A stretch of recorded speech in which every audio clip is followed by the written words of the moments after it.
We are back home with LA in the rear view mirror. We open up a homestand this week, the first of two against the Padres. For these NL West standings, they are shifting day by day. The Rockies today beat the Giants, so Colorado has pulled into a tie for the moment for the division lead, with the D-backs only one game out. We are set to go, Diamondbacks and Padres on Fox Sports Arizona. Greetings from Chase Field. Welcome to the broadcast. Steve Berthune, Bob Brenly along the way. How you doing? I'm doing great. How about yourself? You holding up all right? Oh, yeah. This is the fun stuff. Well, only got 25 games to go. They all count big time. First of two here against the Padres. Zach Godley on the mound. He was dynamite last week in San Francisco. He's been part of a rotation that's been dynamite for the better part of 2 weeks. Zach Godley, last time out in San Francisco, as good as we've seen him in a long time. Gave up only 1 run in 7 2/3 innings on 2 hits. 1 hit came in the 4th, 1 hit came in the 8th. Unfortunately, the bullpen gave up the run. Coincidentally, that was the game Steven Souza Jr. debuted as the Diamondbacks leadoff hitter. Had a big night offensively. The Steven Souza Jr. game, as it's come to be known. Padres, not a lot going for them right now, but they're optimistic about their future. And one of their top prospects was just called up the other day, Luis Urias, who is the second baseman, and this guy's a good one. Yeah, by all reports, this guy's got a chance to be a really good one at the major league level. In 4 minor league seasons, he's walked more than he struck out. That's always encouraging. Padres with 9 players on the MLB top 100 prospect list, and Urias is near the top. D-backs and Padres next on Fox Sports Arizona. D-backs baseball on Fox Sports Arizona is brought to you by CenturyLink, connecting you to the power of the digital world. By BJ's Restaurant and Brewhouse. Visit bjsrestaurants.com to find a location near you. By the NASCAR Can-Am 500 at ISM Raceway, November 9th, 10th, and 11th. And by your Valley Honda dealers, where you'll get more standard features for less money.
Baseball on Fox Sports Arizona is brought to you by Jack in the Box. This season, D-backs home runs score free Jumbo Jacks only at Jack in the Box. By Chaz Roberts Air Conditioning and Plumbing. Choose Chaz. By One AZ Credit Union. Let's bank together. And by Gila River Hotels and Casinos. The card by Gila River Casinos earns you rewards 10 times faster than ever before. Sign up for the card today. The race is on in the National League West. The Rockies have already won. Jacob deGrom is at Dodger Stadium tonight. And here in Phoenix, it's Zach Godley against the Padres. First pitch is next on Fox Sports Arizona.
West. We're back home inside Chase Field. Steve Berthiaume, Bob Renly, Kay Longworth with you. Dodgers and Rockies tied atop the division. The Diamondbacks only one game back. It's the first of two for Goldie and the D-backs against the San Diego Padres. A quick two-game visit. Not the last time we'll see San Diego. We finish with 3 games at Petco Park on the final weekend of the regular season. And here's their lineup tonight. It's presented by your Valley Chevy dealers. A lot of familiar names, a lot of new guys. Freddie Galvis will lead it off at shortstop. Luis Urias we talked about at second base. Hunter Renfroe out in left field. Eric Hosmer at first base. Will Myers down at third base. Franmil Reyes has been red hot lately. He'll be out in right field. Austin Hedges doing the catching. Manuel Margot in center. And Brian Mitchell on the mound. Your Ram Trucks starting pitcher for the Diamondbacks tonight, the right-hander Zach Godley. Just outstanding in beating the Giants in San Francisco last week. And on this Labor Day, Godley laboring for what would be his 15th win. Yeah, that was about as cruiser of a game as Zach Godley has had this year against the Giants at AT&T Park. As I mentioned in the open, he gave up a leadoff double in the 4th inning, pitched around that successfully. Gave up a 2-out single in the 8th inning that later came around to score when the bullpen gave up a base hit. But he was just outstanding, used a lot more fastballs than we've seen recently. E.D. Marshall Jewelers gives us a look around the Diamondback defense. That's center fielder John Jay. David Peralta will be in left. Steven Souza Jr. over in right field. Will be Eduardo Escobar and Nick Ahmed on the left side of the infield. Daniel Descalso and Paul Goldschmidt on the right side tonight, with Alex Avila behind the plate for right-hander Zach Godley. Angel Hernandez is our plate umpire tonight. The crew chief calling balls and strikes. Todd Tischner's at first base. Chad Whitson at second. And our third base umpire is Alan Porter. Padres come in 31 games under 500. They're 22 back in the NL West. The first of 2 here from downtown Phoenix, and Freddie Galvis leads it off.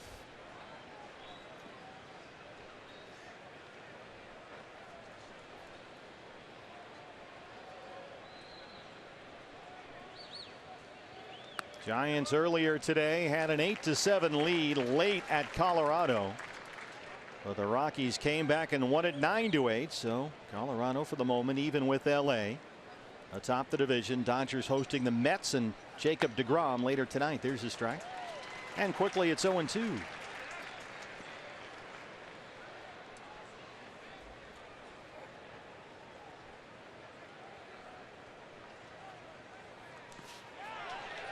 There's the curveball. 3 pitches and 3 strikes for Godley. Time Bob for your Valley Honda dealers. Key to the game. Pretty easy tonight. Just turn the page. The players and the staff for the Diamondbacks have been very good about doing that all season long. But what a soul-crushing loss in LA the last 2 nights we were there on that road trip. Team has shown an amazing ability to bounce up off the mat and get right back after it. So turn the page tonight and get after it. Here is the 21-year-old rookie second baseman Luis Urias. Only 6 big league games under his belt. He's doubled and homered. This is bounced to shortstop for Nick Ahmed. Oh boy, Zach Godley 2 outs on 4 pitches brings up Hunter Renfroe. Got to be careful with Renfroe. He's hitting home runs in bunches these days. He's got 19 on the year, batting .259, and comes into this one riding a career best 10-game hitting streak.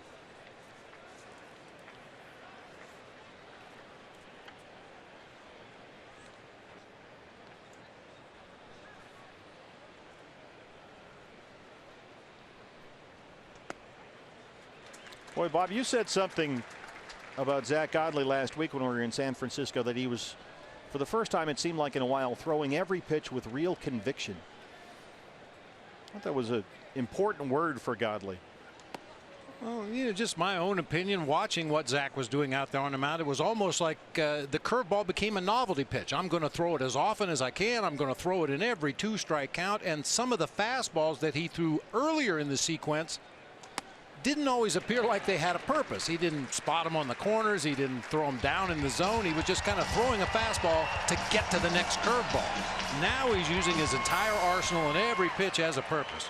A really good sinker away right there to get ahead 1-2. And he gets Renfroe to dive at the curveball. What a start for Zach Godley. Impressive. Diamondbacks coming up.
Starting pitcher for the Padres is the right-hander Brian Mitchell, acquired from the Yankees in December. His first appearance since June 5th, just activated from the disabled list. He was out 3 months with a right elbow problem. Yeah, Brian Mitchell's had an issue missing bats this season. 9 home runs allowed in just over 48 innings of work. He's walked almost as many as he struck out. Be patient, get a good pitch to hit, and drive it. Diamondbacks batting order presented by your Valley Chevy dealer. John Jay, the center fielder, will lead it off. Eduardo Escobar at third base. Paul Goldschmidt at first base. David Peralta will be out in left field with Steven Souza Jr. in right field. Daniel Descalso at second base. Nick Ahmed at short. Alex Avila doing the catching, and right-hander Zach Godley on the mound. John Jay in center. A.J. Pollock gets the day off today.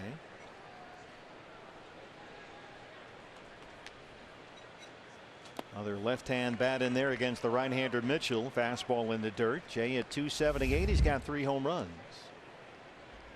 He was hitless in his start in right field yesterday at Dodger Stadium.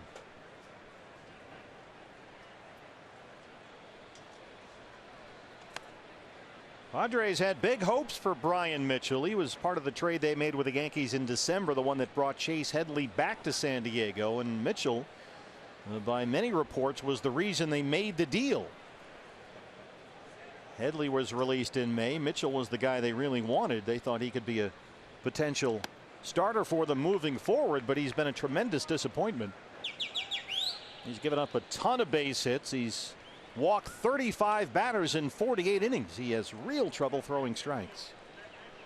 And he's behind on Jay 2-1. That's hit hard at the shortstop Galvis.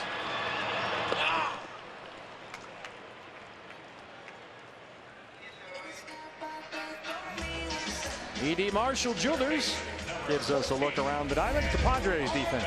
Big old Franmil Reyes out in right field. Manuel Margot in center. Reyes could carry Margot in his back pocket. Hunter Renfroe over into left field. It'll be Will Myers and Freddie Galvis on the left side of the infield. Luis Urias and Eric Hosmer on the right side, with Austin Hedges doing the catching and Joey Lucchesi pitching tomorrow. Just looking ahead, that's all. Eduardo Escobar, third baseman, bats in the 2-hole.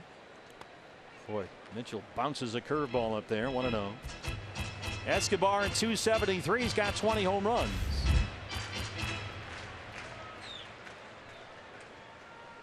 Leading the major leagues with 44 doubles.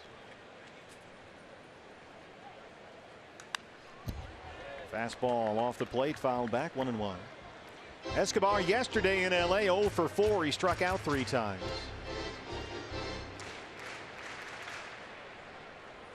He homered at Dodger Stadium over the weekend, but on the road trip, San Francisco and LA, he was just 4 for 21. So, like most of the Diamondbacks, a little quiet on that last road trip. Offensive runs have been hard to come by lately. Now it's 1-2. Now taking it back even a little bit farther, the last 10 games offensively, the Diamondbacks have hit a combined 197, averaging just over 2 runs a game, 2.3. Yeah, 23 runs in 10 games. They've lost 7 of those 10 and dropped for the moment into third in the division, but only 1 game off the division lead. And something Torrey was asking for in the midst of that road trip, some timely hits. They've been absent as well. 9 for 58 over their last 10 games. That's a 155 team batting average with runners in scoring position. Got the fastball up and fouled it away.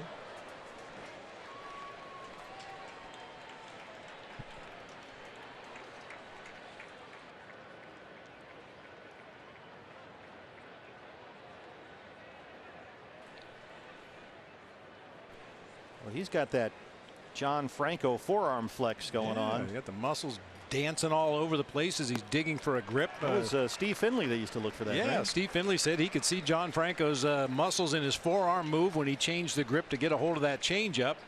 Nobody else on the team could see it, but Steve Finley could. There it is. Full count, 3-2.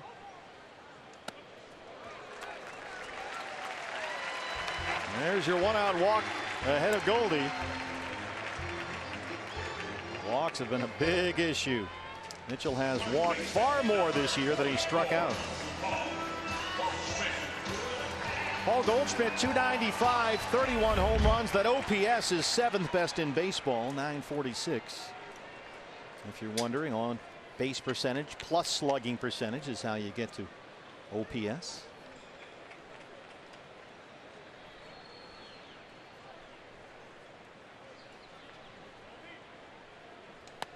Fastball's in there for a strike at 94. Goldie singled twice and walked yesterday. He had 7 hits in that Dodgers series. He doubled and homered.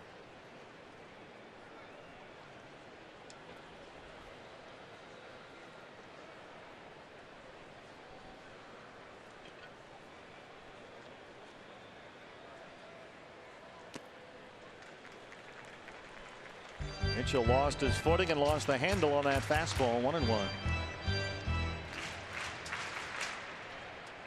Mitchell's out of Reidsville, North Carolina. He was a 16th round pick out of high school there. The Yankees got him back in '09. And they finally just kind of gave up on him and shipped him off to San Diego. But the Padres have always liked his curveball. He's got a good one if he can control it. That was the cutter, and that's foul. It's a good curveball cutter combo for Mitchell when it works. And that's really been the issue. More of an if than a when. He throws an occasional straight changeup, but yeah, you're right. It all works off that fastball cutter curveball combination and his ability to throw him at least around the strike zone. They had very high expectations for Mitchell in spring training. In fact, in Peoria this spring, Andy Green was saying, look, Mitchell has got as good a curveball as you'll see in the major leagues. Wow. Yeah, and it just has not worked out. But he's ahead of Goldie 1-2. There's that slow curve. A lot of spin on that.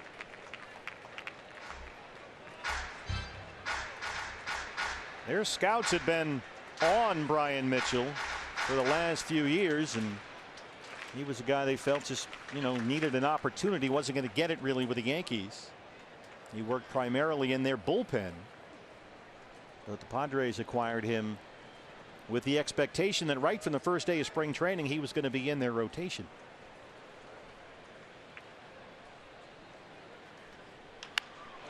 Fastball in, and Goldie yanks it foul.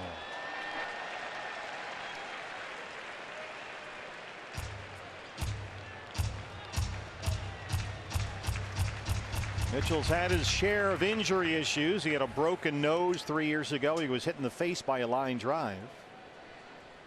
And the next year he missed half a season, a broken bone in his toe. And an elbow problem cost him 3 months this summer.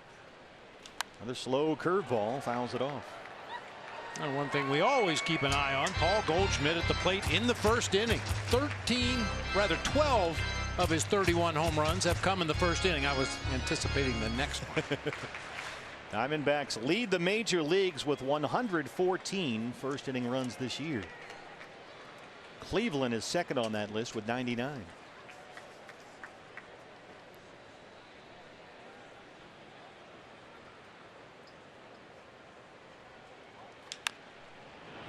There's that cutter drifting away from the right-hand batter, and Goldie able to stay alive.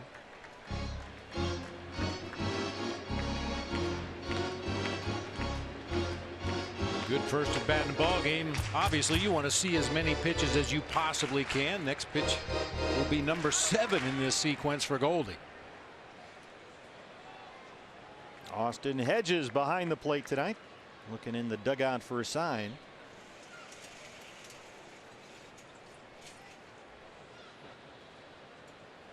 Fastball in. Jammed him, popped it up. Myers in foul ground from third. Well, Mitchell won the battle. Escobar is still at first. 2 down now for the freight train. Left field, number 6, David Peralta, 26 home runs, a .295 hitter this year. He's got Escobar at first and 2 outs. Angel Hernandez wants Mitchell to move that rosin bag further behind the mound.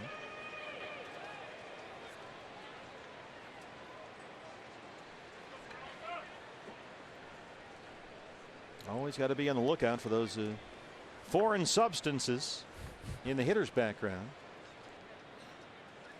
You see the other day, those cheat sheets that everybody has now. Even Zach Greinke, we've seen him use one. Joe West confiscated one the other day from a pitcher, saying it was a foreign substance. Okay. Little laminated cheat sheet he had in his back pocket. Well, it wouldn't be out of the question for a pitcher to maybe put some kind of clear adhesive or something on that card to get a little extra grip, possibly. That's belted into center.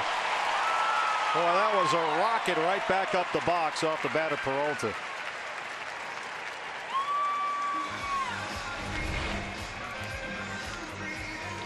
Fastball that just tails right back over the heart of the plate, just below belt high. David wears those pitches out all night long.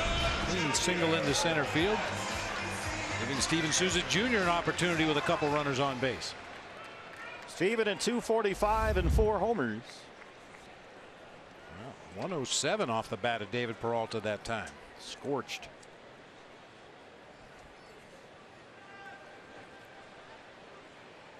Dodgers have taken a 1-0 lead over the Mets. They've scored on Jacob deGrom in the first inning. Alex Wood pitching for LA. Fastball away is a strike. Steven had a productive road trip through San Francisco and LA. 7 hits. He doubled twice and homered.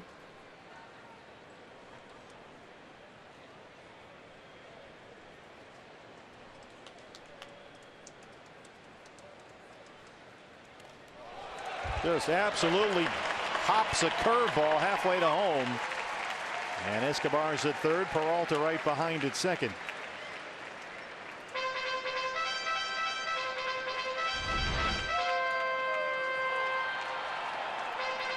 Wow, that ball hit way out in front of home plate that time. Watch this thing shoot straight up in the air like a rubber ball. Hedges didn't get even a piece of that one. It's like the Super Bowls used to get in the gumball machines. Yeah. Bounce them in the parking lot. Lose them in the parking lot. Yeah, exactly. Go get another quarter. I got to go get another one. Single can score 2 here.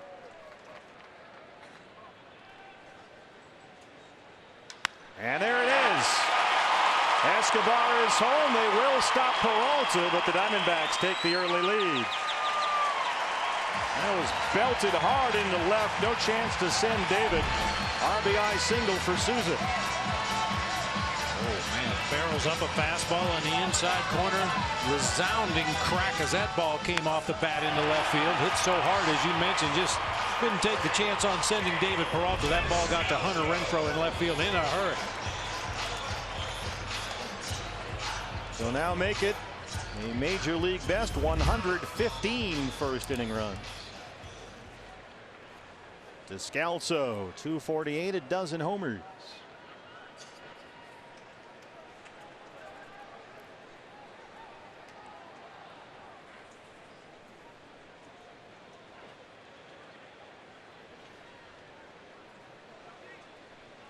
Daniel had the big home run yesterday in LA. His 12th of the year. That's a further increase of his already career high total. Fastball's a strike. He also matched his career high RBI total with 51 set last year. So he's had 2 very productive seasons in Arizona.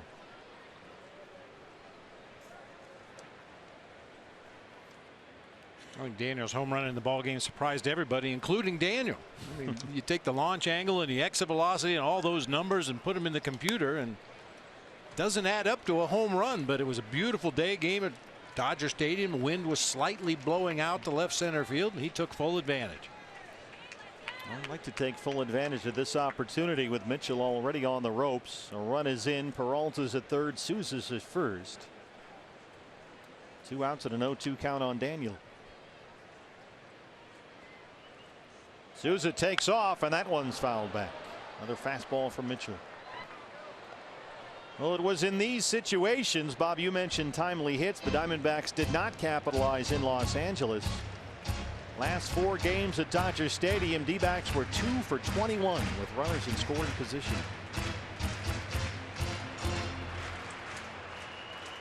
And despite that, they still had the lead late in all 4 games.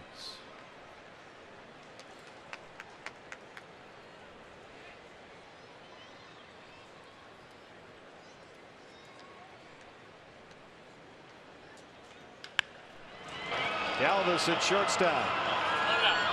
Diamondbacks get one. They take the early 1-0 lead.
As we head to the second, the Diamondbacks hoping it's a little home sweet home after 3 heartbreaking losses in LA. There's not much to say, and in fact, Torrey opted to say nothing at all. The manager told me that he kept to himself and kept quiet after yesterday's loss, just replaying the events and all the decisions he made over and over. He said it was quiet for him on the plane ride home. He even was silent at home. It was around midnight where his wife finally said, "Are you gonna say anything?" And he finally said goodnight and "I love you" to her. Smart man. But then he woke up today. He was back to himself, back in the clubhouse, checking the pulse of this team. And it was all smiles. He said this team was loose, just like they were back in April when they were winning, and I can vouch for that. They felt good in there, and the players told me they felt the sting in LA. They learned some lessons, but now they turn the page, keep the big picture perspective, and they like where they're at. A 1 game out, they're going to keep fighting, and they know they have a chance to make an impact on this final month of the season. Guys? That's right, Kate. It's very much a big picture perspective that you want here. You're 1 game out of the division lead on September 3rd. I mean, you'd sign up for that in spring training every time. Here's Eric Hosmer, 252, 13 home runs.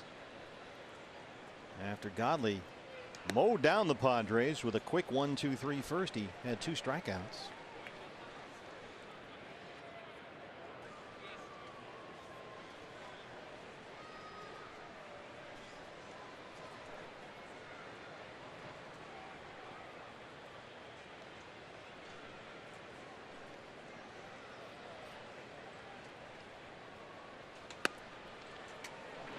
No, he didn't, says Alan Porter. There's the cutter into the lefty, and Hosmer's ahead 3-1.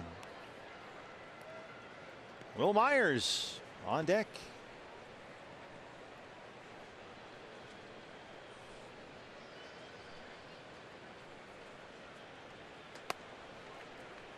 Godley sort of pitches around Hosmer there. Sinker got away, and they'll work to Myers with a runner at first.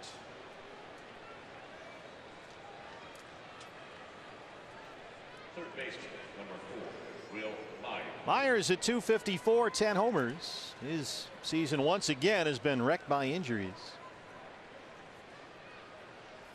Since he came off the DL the last time, the Will Myers third base experiment has continued. Booted a whole bunch of balls in a game at third the other night. 3 errors in 1 game, in fact. Godley is now spraying it all over the place, and Avila wants to figure out what's going on. And what's really concerning is it's the fastball that he's spraying around. He missed badly on all 4 pitches, trying to find it with either a 2-seam sinker or a cut fastball, and then immediately falls behind Will Myers with a fastball. Remember, as well as he pitched in San Francisco last week, twice he inexplicably drilled some right-hand hitters in the back. The ball just sort of came flying out. I mean, this is a guy that came off a 8-pitch first inning with 7 strikes. Suddenly 6 pitches and 1 strike in the second inning to start us off. They walked Hosmer, now behind on Myers. Well, there's the sinker in there for a strike. Shift is on against Myers. Statcast AI. Powered by AWS. There's the Will Myers spray chart. Primarily a pull hitter.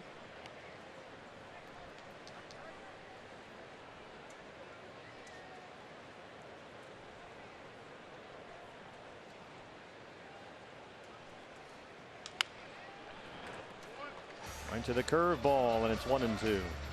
Myers' season is going out with a whimper and not a bang. He's hitting .223 since the All-Star break.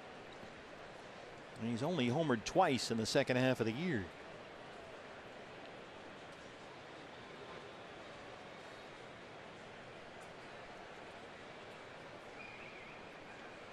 I was kind of hoping he'd wear those yellow shoes again. Lays off the curveball.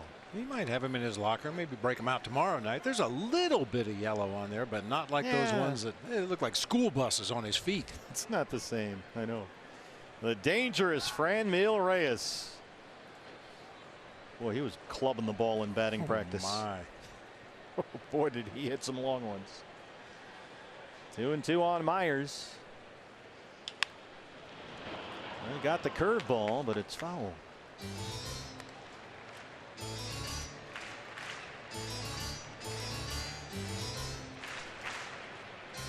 Godley just tremendous in beating the Giants. That was last Wednesday at AT&T Park. 7 2/3 innings. He gave up just 1 run on 2 hits. Only 1 base on balls. And as Bob mentioned, relied much less heavily on his curveball last week. Fastball was his best pitch. Here's the 2-2. Got that hard sinker in on the hands. Still 2-2.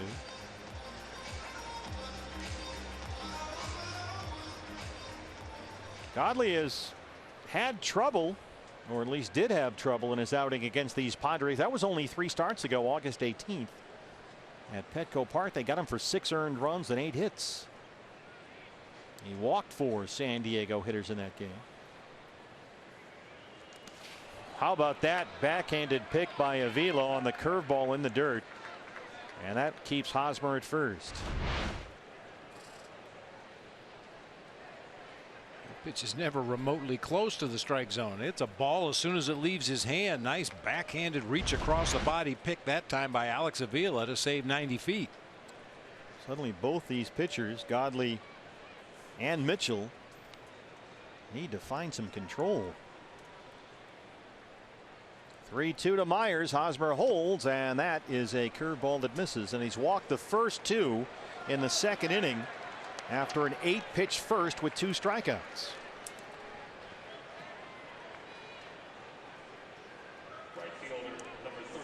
And this is potential trouble ahead of Franmil Reyes, who has been hitting home runs in bunches lately. .254. He's got 13 homers.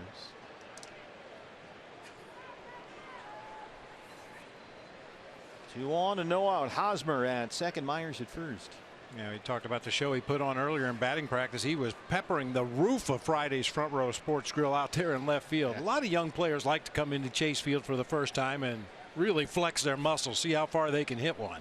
He was putting on a show. Well, as you say, there's some targets out there to shoot at. And Reyes is a big target himself at 6'5", 275 pounds.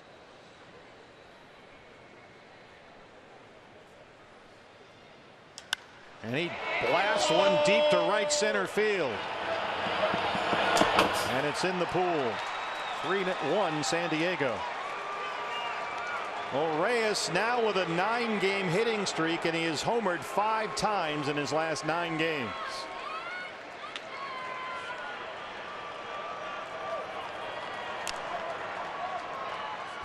His approach at the plate reminds me a little bit of Aguilar from the Milwaukee Brewers. He's just a big, strong guy. He's going to swing hard and try to get the barrel on it. If it's away, he'll hit it to right. If it's in, he'll pull it to left. Just muscled that ball out of here into the Ram Trucks pool. Austin Hedges, the catcher. Godley is yet to record an out here in this second.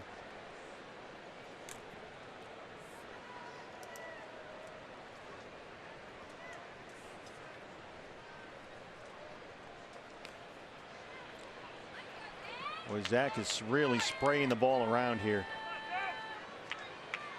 They need him to figure this out. Hedges 239, 11 home runs. He's hit safely in 4 straight games.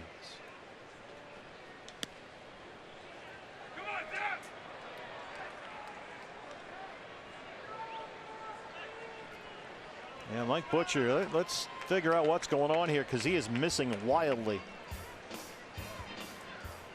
We know the Diamondbacks have 4 catchers on the roster right now. You might need 2 of them behind the plate the way Zach Godley's spraying it around. I mean, he is from batter's box to batter's box with everything right now. The day after every D-backs win, get 50% off all pizzas at regular menu price using promo code DBACKS50 at papajohns.com. It's just a remarkable contrast between the first and second innings for Zach. 8 pitches in the first, 2 strikeouts, 2 walks and a home run so far in the second. And behind on Hedges, 2 balls and no strikes.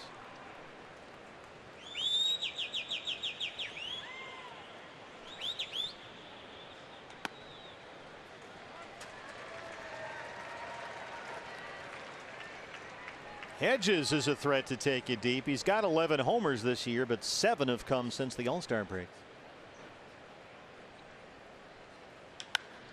He drives this one out to right. Souza backing up.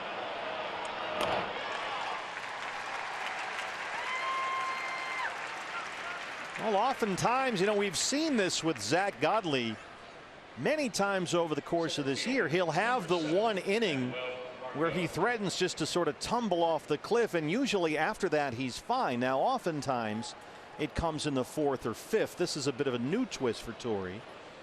But Torrey has said repeatedly over the course of this year, if Zach can just sort of get through that big bump whenever it comes, he's usually good to go after that.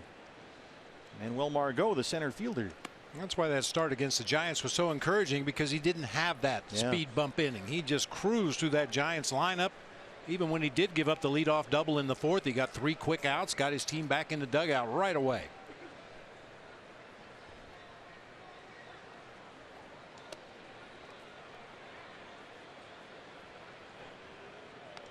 He just doesn't look comfortable out there. His arm angle's kind of moving around. His release point is different from pitch to pitch. I mean, Zach never looks real comfortable on the mound, but especially restless here tonight. One more time for Souza near the line in right. Well, as Torrey often says, it's never pristine with Zach Godley. It's just not his style. They call him the Bull for a reason. Trying to get out of this second inning. Here's the pitcher, Brian Mitchell now. Yeah, some guys are just like that. I think back, I've mentioned Todd Stottlemyre several times in the past, a big part of that 2001 team, not only on the field but in the clubhouse, and he was a guy that occasionally would go out there and have an inning where it looked like he just forgot how to pitch. Couldn't throw strikes, hit a guy or two, give up a bomb, but he would always seem to find a way to get the cart back on the track. But it's not like, as you said, Zach is, you know, these are borderline pitches. He's not getting calls or he's just missing his spots. He is spraying it all over the place.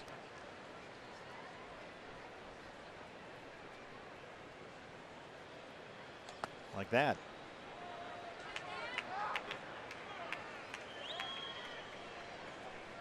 That's a pitcher up there too.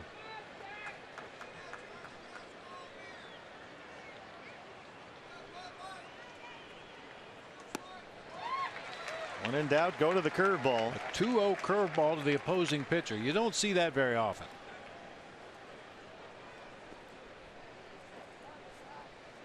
Here comes another one. Well, his confidence in that pitch, as ever, seems to be absolute. And he's back even 2-2, trying to get out of this second.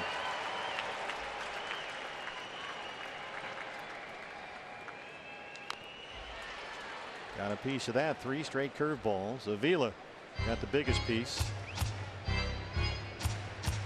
It looked like that one might have snuck up underneath the bottom of the mask. Curveball breaking down. Mitchell pounds it down into the ground, comes back up underneath. Yeah, chest protector and then throat that time. Ryan DePanfilo is out there to have a look, along with Torey Lovello. That's why Steve Yeager had that thing that dangled down, the longtime Dodger catcher. You know, the reality is, because of the position catchers get themselves in when they're waiting to receive that pitch, it's really tough to protect that area. Even that little piece of plastic that used to hang down, some masks have a metal bar that extends down below the chin. Yeah, when you're down in a crouch and you're looking up, your head is back as you're looking up toward the pitcher. It just exposes that throat if the ball is fouled down and then back up the way that one was. Keep in mind too, Alex caught the entire ball game yesterday in Los Angeles. Runs right back out there early today.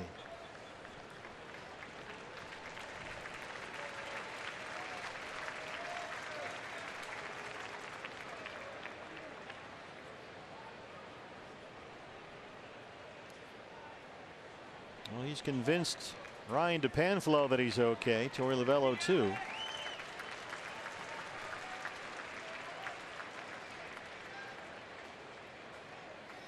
They're bringing out a bottle of water if Alex wants to take a drink, and no, he said he waves that off too. Got anything stronger? 2-2 on the pitcher, Mitchell.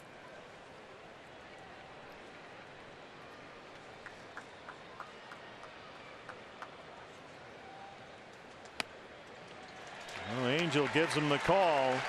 Franmil Reyes, a 3-run homer. Diamondbacks down 3-1.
Flashback to 1986. Keith Hernandez with the ground ball back to the mound. Terry Mulholland gets it stuck in the fingers of his glove and tosses on to a dumbfounded first baseman. Who's the first baseman? Yeah. Brenly. Come on. Boy, every time we put you on a corner spot, something bad happens. I've said many times after that particular play, I really blew it. Yeah, you did. If I'd have caught the ball was stuck between the fingers of Terry Mulholland's glove, so he very alertly just took off the glove and fired it to me. Once we got the out at first, I should have just thrown the glove, ball, and everything around the horn. Really messed it up. Well, it's not the kind of thing you can rehearse either in your defense. Nick Ahmed will start us off in the bottom of the second, now trailing 3-1. Terry Mulholland and the Giants were just glad I caught it. Boy, somehow that kind of stuff just seemed to follow you around a little bit. What can I say? Certain players have a gift. Well, Nick will get us started. Then it's Alex Avila and Zach Godley. 7, 8, 9 in the Diamondbacks second. Souza had an RBI single in the first. Franmil Reyes a 3-run homer in the top half of this inning. Fastball's a strike 0-1.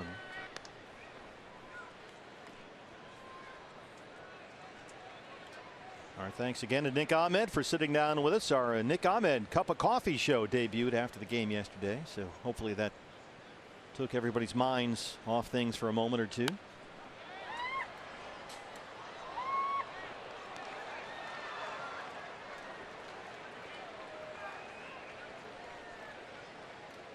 You get a lot of arguments about whether there even is such a thing as momentum in the game of baseball. It's been said for years your momentum is the next day's starting pitcher, and I think most guys would tend to agree with that theory. But if there was any momentum to be garnered, the Dodgers should have a whole bunch of it tonight against the Mets and Jacob deGrom. 3 straight comeback wins, all at home, everybody going crazy. And the Dodgers lead the Mets 1-0. They're in the 3rd right now. Jacob deGrom for New York, Alex Wood for LA. The Giants had an 8-7 lead late at Colorado, and the Rockies came back to win that one 9-8 in a battle of bad bullpens.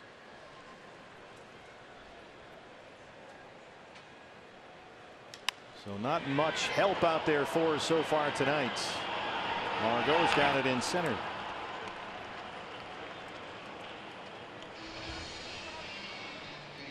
Well, looks like Alex is okay. Here comes Avila. He doubled and drove in a run behind the plate yesterday. Alex had some big at bats late. That sac fly with Goldie at 3rd in the 7th that tied it. Then he doubled off Kenley Jansen in the 9th, just missed a home run.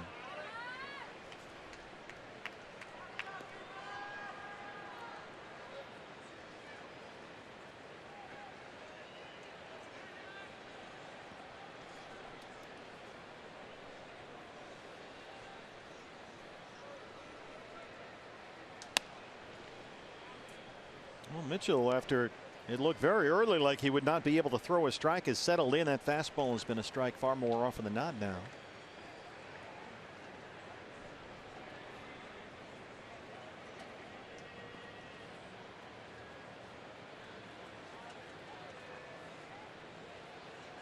Padres overload the right-hand side against Avila.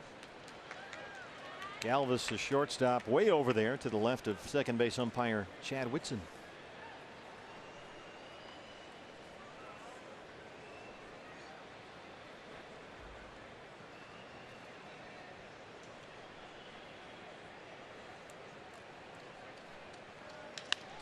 Gets right into the shift. Urias, the rookie. 2 outs for Godley. Urias is a young guy to keep your eye on. They like him a whole lot. Had a very good year in AAA this year. The Padres did not bring up a whole bunch of guys. Their AAA El Paso team is in the playoffs right now, so they will have a no influx of position players sometime in the next week or so. So they wanted Urias to get up here and get a look in the big leagues over the final month of the year. He's a big piece of their future. Fastball's a strike on Godley, 0-1.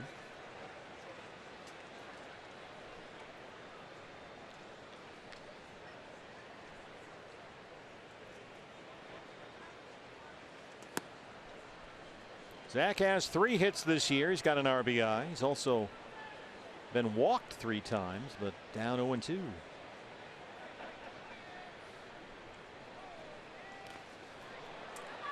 Well, Brian Mitchell gets that 3-1 lead, bounces back with a shutdown second. Diamondbacks trail the Padres.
time for Built for Baseball, brought to you by T-Mobile. The Rockies in the bottom of the 8th trail the Giants 8-7. Pinch hitter Noel Cuevas, a 2-run single with the infield in, his first hit since his September call-up.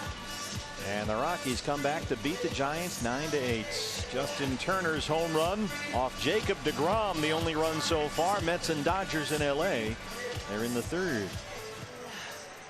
The Red Menace is at it again. We'll see how Zach Godley bounces back after that very bumpy second inning. Godley had an 8-pitch first. He struck out 2. Then walked Hosmer and Myers to start the second suddenly, before Franmil Reyes hit a long 3-run home run into the pool area. And Godley has seemingly lost all control ever since. Galvis struck out to lead it off. He starts the 3rd.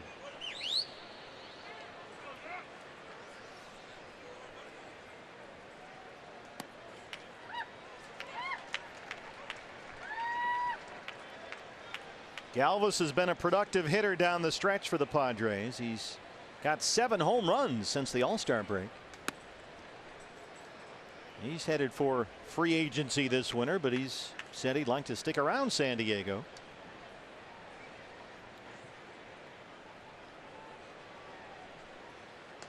That might be tough. They've already brought up Urias, who's on deck. Their top prospect is a shortstop, Fernando Tatis Jr.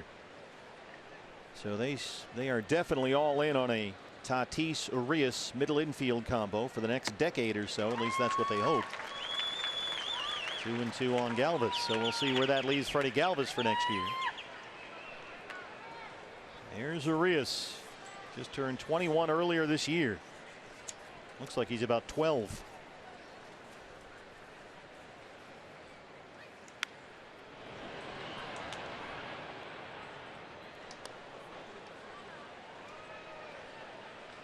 Zach Godley 40 pitches so far, 23 strikes.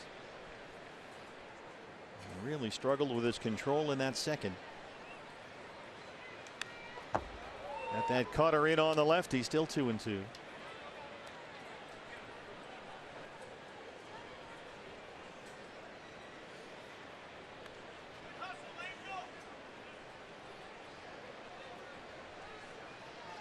Two walks in the second, very unusual for Zach as of late. He'd walked more than one batter only twice in his previous 10 starts.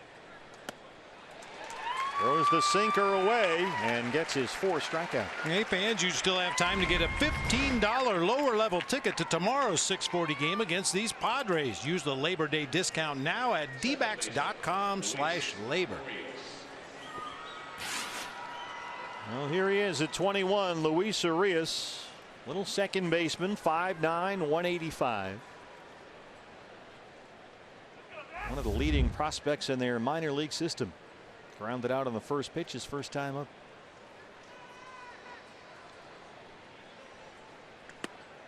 Starts him off with a curveball, 0-1.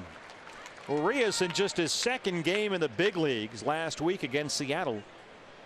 Went 3 for 5. He had a double and he turned in some tremendous defensive plays at second. Another curveball, another strike. He hit his first major league home run last Friday for the Padres.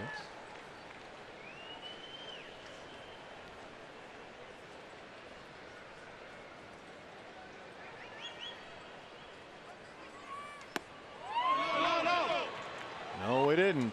Tried to get him to bite at that curveball away. Todd Tishner says no at first. Got that big high leg kick.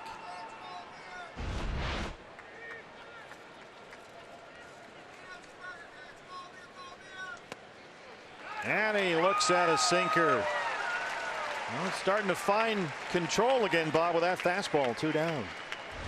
It's just hard to figure out what happens in those innings where he just completely loses it. Good pitch right there. Tailing fastball working its way back to the strike zone. It reminds me of something guys used to say back in the day. One inning he looks like Cy Young, and the next inning he looks like Cy Berger. Now, if you don't know who Cy Berger is, he's basically the father of baseball cards. He was the vice president of Topps bubblegum cards for years and years. Cy Berger passed away back in 2014, but everybody that played baseball for probably the better part of 30 years, got to meet Cy Berger in the minor leagues. He would sign you to a contract with Topps bubblegum cards for $5. $5. That was a good deal for him. Oh, well, yeah, it worked out pretty well for him. When you made it to the big leagues, you know, it was a little nicer. They had a catalog that you could actually buy barbecue grills or power tools or car tires, all kinds of crazy things that Topps had in the catalog that you could get in lieu of payment. Well, Godley trying to strike out the side. 0-2 to Renfroe. There's another wild one. That cutter really sailed. Well, Zach, to his credit, ever since the Reyes home run, has retired all 5 he's faced. So maybe starting to settle down here. I've got a feeling you could throw a bunch of curveballs to Renfroe and he'd chase every one, but here comes the fastball away. Lays off. Plate discipline has always been Hunter Renfroe's biggest issue. 50 pitches, 30 strikes. He's walked 2. He struck out 5.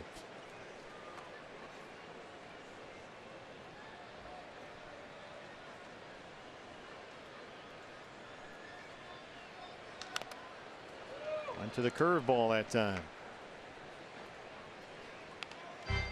Well, you got to be careful with Renfroe. He's homered 5 times during his 10-game hitting streak. Homered twice in their loss to the Rockies on Saturday. Eric Hosmer behind him on deck.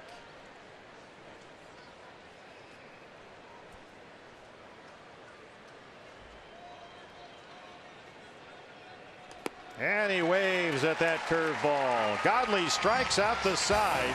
He's got 6 punch outs in the ball game. He got Galvis. He got Arias. And Renfroe goes fishing. D-backs trail it 3-1.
D-back Spanish broadcast returns to Fox Sports Arizona Plus for the Braves series. Our coverage in Spanish starts Friday 6:30, presented by your Valley Honda dealers and streaming live on Fox Sports Go. You can find your Plus channel listing at foxsportsarizona.com.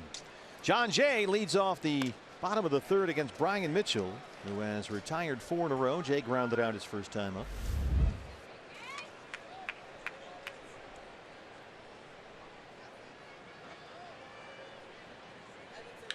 And Jay hits a fly ball to center. Manuel Margot near the track.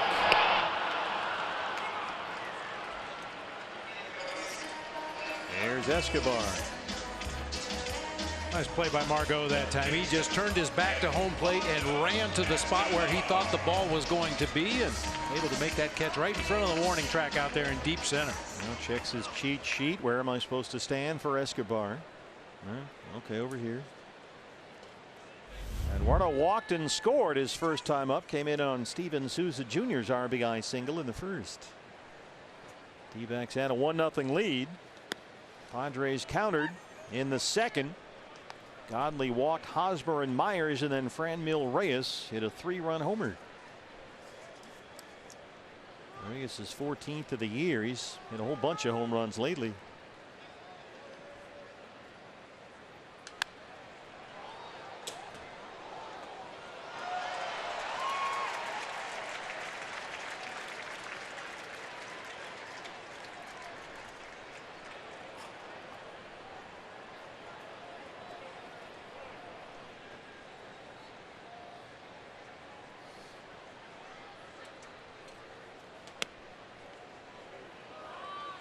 Got the fastball in there, 1-2.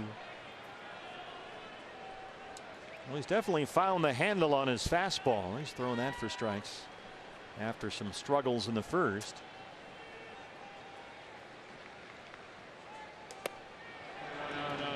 He didn't go, says Alan Porter. It's 2 balls and 2 strikes.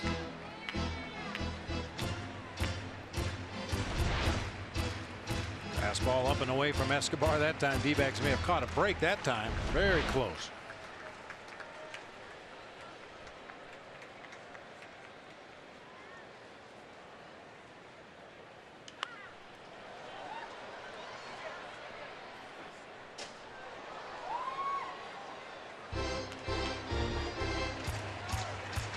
Goldie on deck.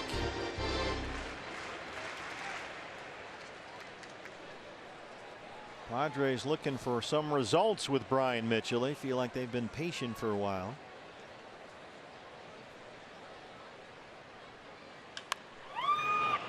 Got that curveball, bounced it to Hosmer. Mitchell gets over there.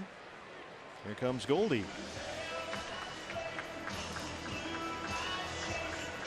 Mitchell got Goldie to pop up his first time.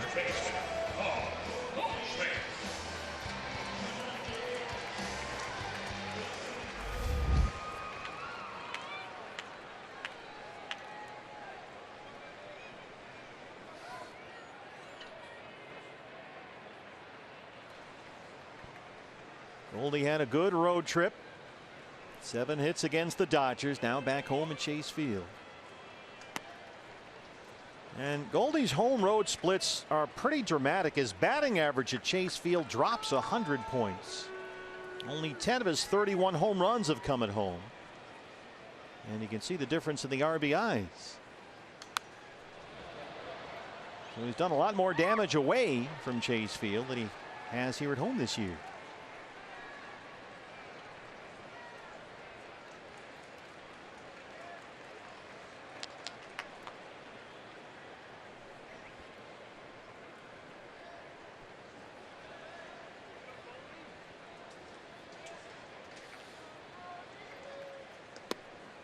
Margot in center, shaded well over toward the pool. Renfroe a little bit off the line in left.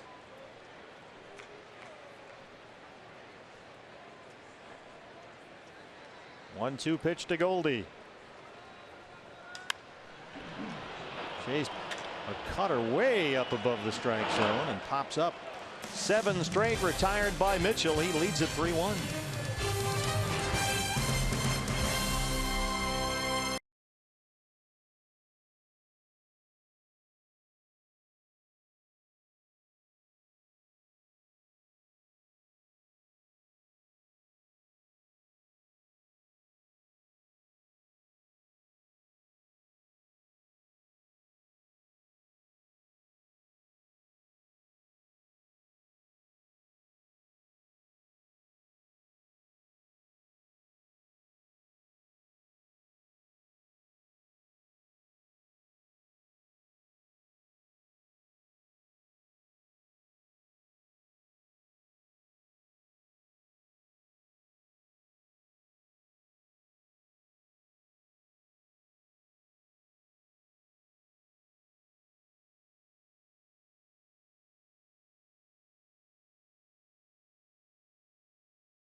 continues. Stick around after the game this Friday. Final fireworks show of the year, brought to you by Gila River Hotels and Casinos. And on Saturday, first 20,000 fans get this: the Ketel Marte Luchador bobblehead, courtesy of Pepsi. Boy, and I'm pitching the box hard. They've got some great action shots of Ketel on one side. On the other side, some candid shots from around the ballpark here on Hispanic Heritage Day. The box is as nice as the bobblehead. Sure is. Eric Hosmer bounces one up the middle. That's 7 straight retired by Godley since the Reyes homer. Yeah, this is definitely a sweet bobblehead. And this might be our best one this year. Save the best for last. Ketel not in the starting lineup today, getting the day off along with A.J. Pollock.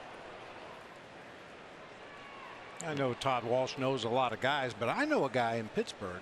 Really? You got a guy that will make your own bobbleheads? Send him pictures like a bride and a groom or a baby or even your pet dog, whatever it happens to be. Send him a picture. He'll make you a bobblehead. But you have your own actual real big league bobblehead, so it's easy for you to kind of throw that around. The rest of us. It's actually the dude at PNC Park in Pittsburgh, and you've seen him. He has the long black curly hair, and he wears a Pirates jersey that says camera guy on the back of it. Oh yeah, that's the dude that does the bobblehead. He's got a bobblehead gig on the side. Yes, he does. What's he charge? Yeah, it's a little pricey. I'll get the www for you, and you can check it out yourself. 1 and 2. It makes a nice wedding gift, though. You get the bride and groom on a little bobblehead with a tuxedo and a wedding gown. It's, you know, that's cute. That's clever. Yeah. No luchador mask involved. There's a fly ball to left field for Peralta. Well, Godley has really bounced back. We talked about this unusual trend with Zach. He has a 1 inning where it's a very bumpy ride. You think that bus is going to swerve around and go off the cliffside, but he hangs on and gets through it. And that's 8 straight set down since Reyes's homer. And here he is again. Hit one into the pool area his first time up.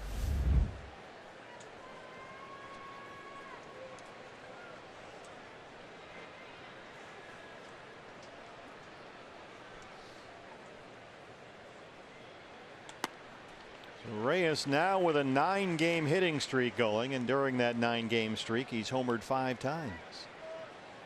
That is a big, imposing dude in that right-handed batter's box. Must be what American League pitchers feel like facing Aaron Judge. He's Judge-esque in his size, certainly. 275 pounds, 6'5". And he's only 23. He's another guy the Padres are penciling into their future outfield, which is funny because they left him off their 40-man roster this winter, and they left him exposed to the Rule 5 draft. Now, they got lucky. Nobody picked him. But, boy, you watch the second half of the season he's had now, you think, how could they leave this guy exposed to Rule 5? But they got a little lucky, and here he is. And hitting out of that closed stance, he resembles Giancarlo Stanton maybe a little more than Aaron Judge. Stanton hits out of an exaggerated closed stance. Franmil Reyes has that left foot closer to home plate than the right foot.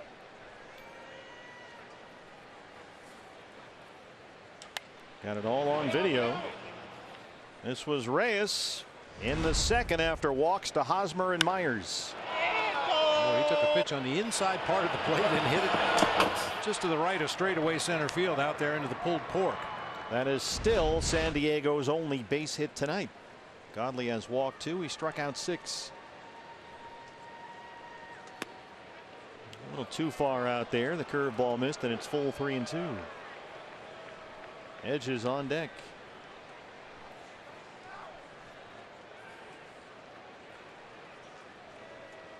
Here's a look through Mosscam.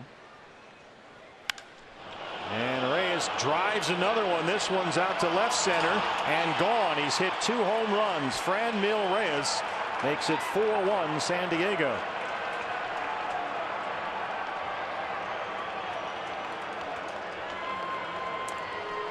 That's 6 home runs in his last 9 games.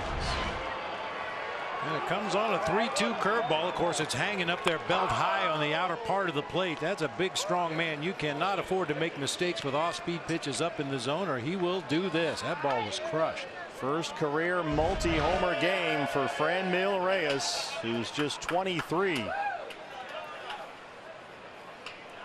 He led all Padres minor leaguers in home runs last year. Hit 25 at AA San Antonio. The catcher Austin Hedges looks at ball one. Well, we showed you the 2 home runs. That's pretty much what batting practice looked like. Yeah, a lot like that.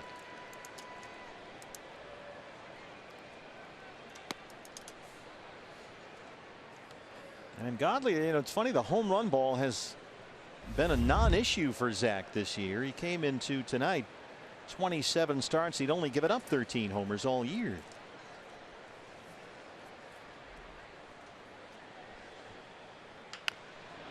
A little tapper for Escobar at third. And Godley gets us to the bottom of the 4th, but the Padres add a run. Diamondbacks down 4-1.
Along in our D-backs 50-50 charity raffle presented by the Arizona Lottery.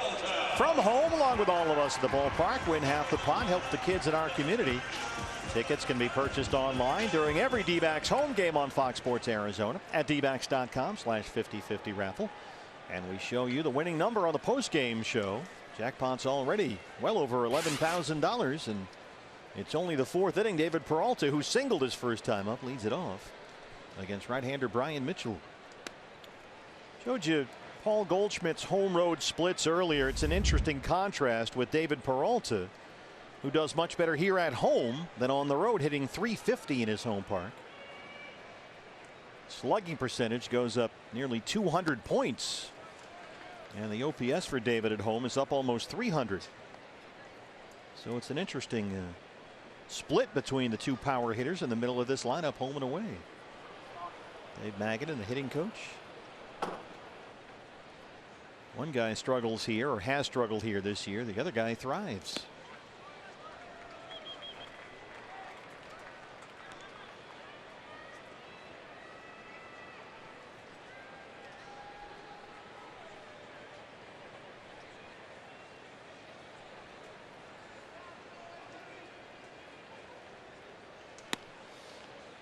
That fastball just caught the corner, said Angel Hernandez, and it's 2-2. Mitchell has retired 7 straight since Souza's RBI single in the first, and Steven is on deck.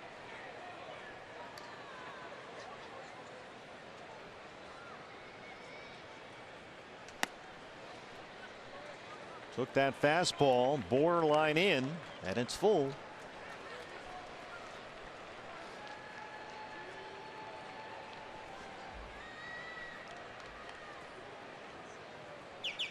Going right back there.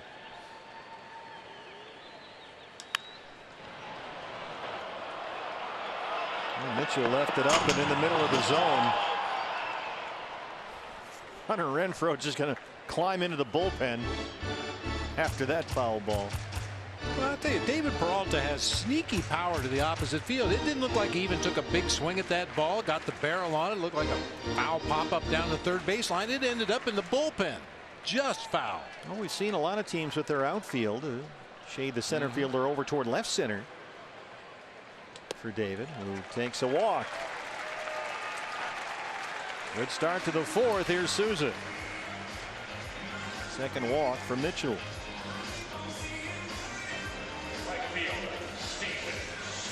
Steven has knocked in the Diamondbacks' only run so far. That RBI single in the first. The two hardest hit balls by Diamondbacks hitters tonight. David Peralta single up the middle, followed by Steven Souza Jr. single through the left side to drive home a run. Boy, this game turned in a hurry. It looked like the Diamondbacks were just going to run all over Brian Mitchell. 3 of the first 5 batters reached. Walk and a couple of singles. Godley had an 8-pitch first with 2 strikeouts. It looked like D-backs would be off and running, but suddenly the worm turned. Godley's given up a couple of home runs to Franmil Reyes. Those are the only 2 Padre hits. But they lead at 4-1. And in the meantime, Mitchell has settled down.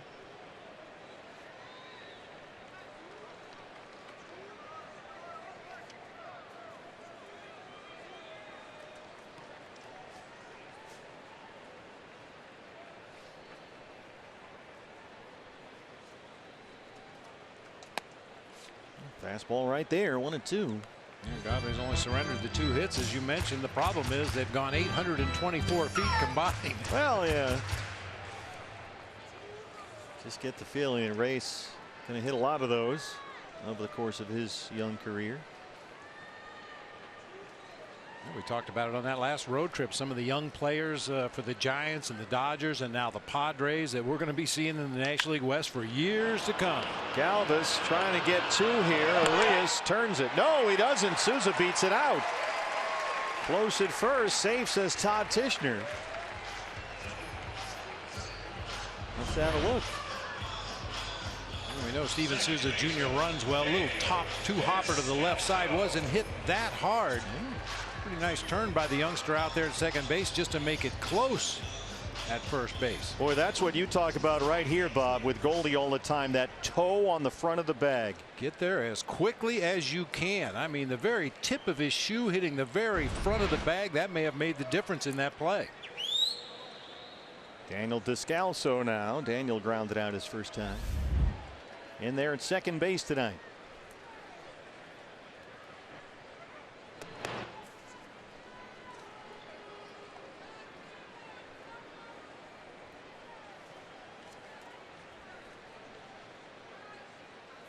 Rockies came back to beat the Giants at Coors Field 9-8. The Dodgers still lead the Mets 1-0 in LA. They're in the 5th. Justin Turner, a first inning home run against Jacob deGrom, the game's only run so far at Dodger Stadium.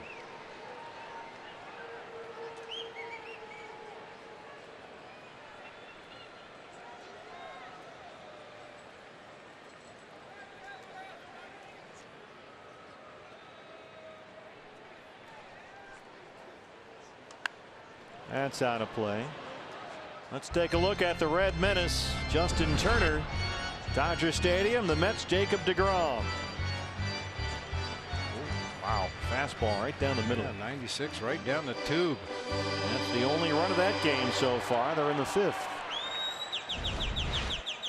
Boy, this little kid's been watching Nick Ahmed's every move in that on-deck circle. Can get that close.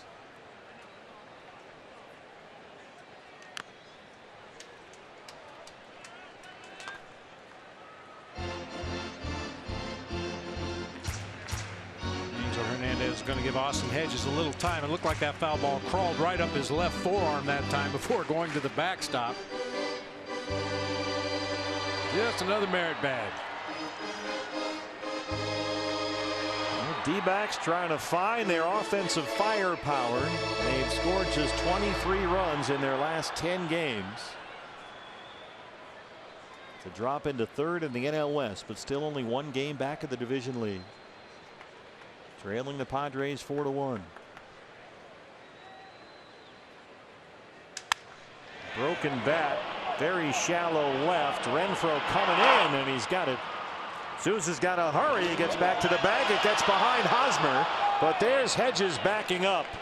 What a job by Austin Hedges to get behind first base and back up that throw in from left, because Renfroe's got a big arm. He likes to show it off. Hedges sees it coming. He saw that Steven Souza Jr. was halfway to second base. Maybe a little tardy getting down there, but hey, you got nothing else to do as a catcher on that play. You might as well go down and back up first in case there's an overthrow.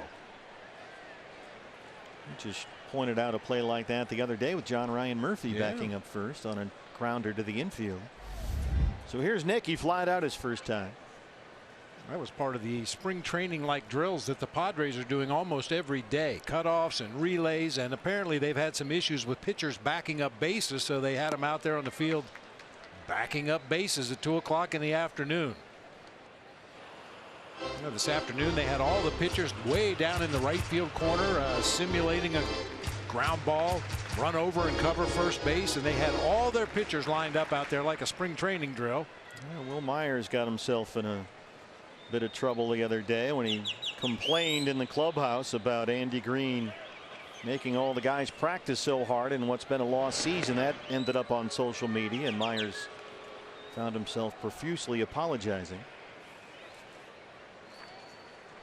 Well, it's kind of an unfortunate situation for a veteran player to be on a team surrounded by so many young guys and guys that are trying to fit in and make their way at the major league level, and it's necessary to teach and coach at the major league level unlike it's ever been before. Myers has been around, and he's got to learn, well, okay, I got to take infield here. It's after Labor Day, we're a million games out. What are we doing? And they're just kind of accidentally ended up out there, and he had to apologize to everybody. He's not been the leader they hoped when they gave him $80 million. So that was a misstep. 2-0.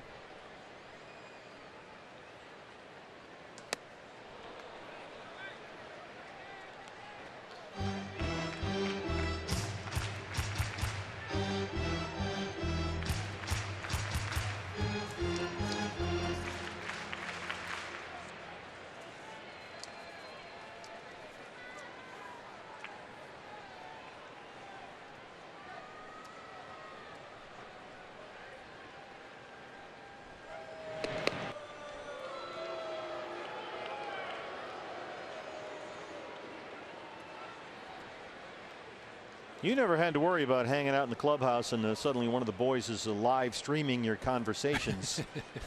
Thank goodness. That sort of happened to Myers. He didn't know the camera was on. Everybody's got one these days in their back pocket.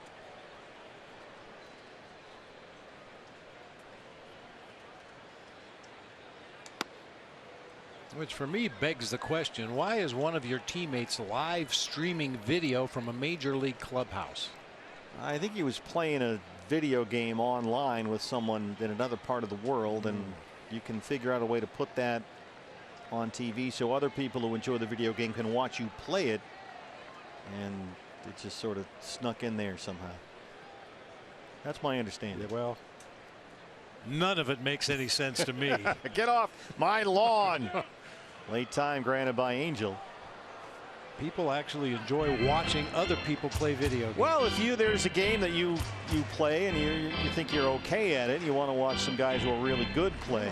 Well, I guess I see that. Yeah, it's sort of get some pointers, maybe get to the next level. Yeah, how do I get past that jump, or how do I kill that guy, whatever it is.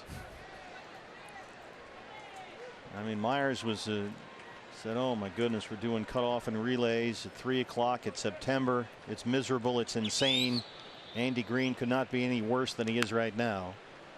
And that's what ended up out there in the world, and it didn't work out too good. And Myers, to his credit, owned every bit of it.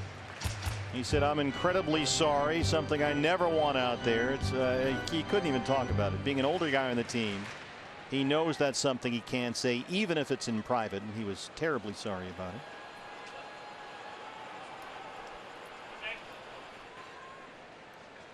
Well, Andy Green spent a lot of years grinding in the minor leagues, so if you want to see some spring training drills, I'll show you some spring training drills. Right back to the mound. Mitchell's got it, and he is through 4 with a 4-1 lead.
With the glove. Way to go. D-backs are back in the fight for postseason, and you can guarantee tickets for this year's potential postseason games by becoming a 2019 season ticket holder. And you can choose your own plan. You can pick from a full season ticket plan, a half a series, or a weekend plan at dbacks.com. And Will Margot leads off the top of the 5th against Zach Godley. Padres have only 2 hits against Zach Godley, both of them Franmil Reyes home runs. D-backs have only 2 hits themselves, singles by Peralta and Souza in the first. Margot flied out his first time up, 1-1.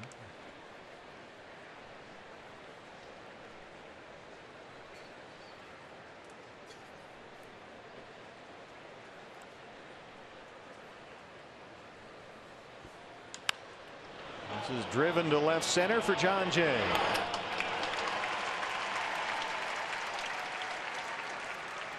Always a big out to get that number 8 hitter ahead of the pitcher.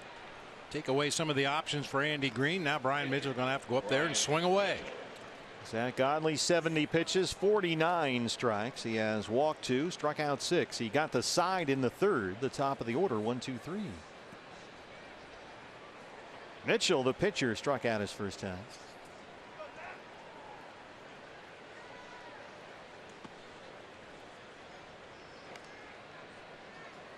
This is a quick 2-game visit to Chase Field for the Padres, but we will see them again later this year. Diamondbacks finish the season at Petco Park on the final weekend of the year. There's a strike.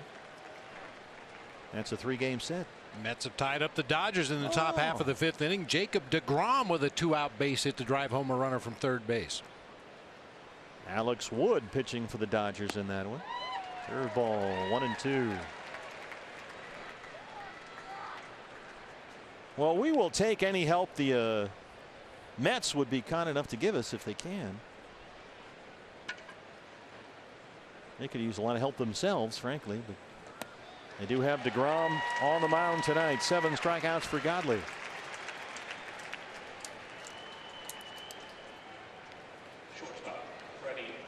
Here's Galvis, who's been up twice and struck out twice.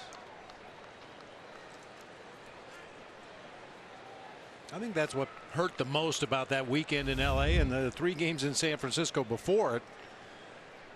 you felt like at that point the Diamondbacks could have just run away and hit in this division. You know, sweep that series in LA, or at least take 3 out of 4, and in a much more comfortable position. The saddest words of tongue and pen. An 8-pitch inning for Zach Godley. Diamondbacks down 4-1.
As we head to the bottom of the 5th with the team looking for a little offense. That has been the theme this past week and weekend. And Alex Avila told me that, yeah, you're going to feel a certain pressure this time of the year, and the lack of runs, well, that's going to be magnified. But he really felt like it was nothing to worry about, because it's just being magnified right now in these close games. And he said those close games, this is what playoff baseball is all about. And he said, yes, you want to come out on the winning side, but you don't want to get caught up in how many runs you can score.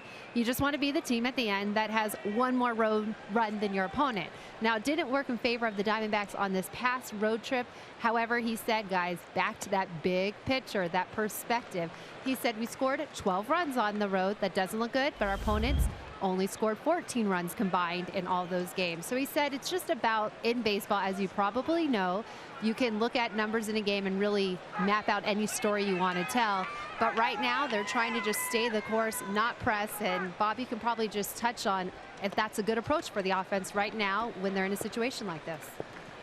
Well, I mean, unless there's obvious mechanical issues, and those are usually fairly easy to correct, and correct quickly. I think more than anything else, Torrey hit the nail on the head on that last road trip.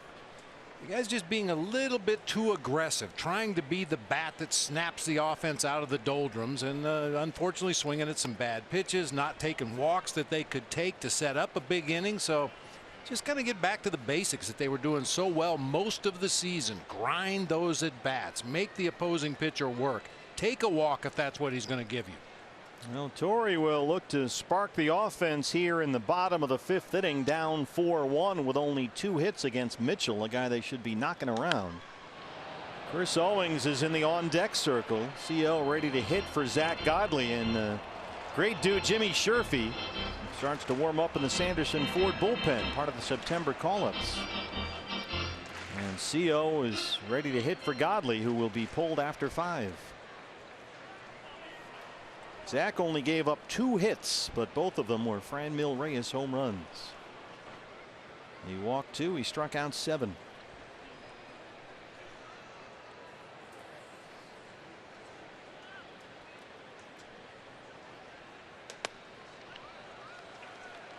This is Brian Mitchell, a pitcher who came in winless this year with an ERA over 7.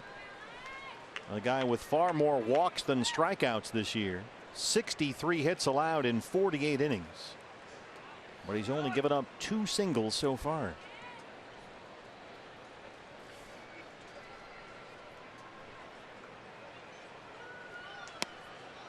Missed inside.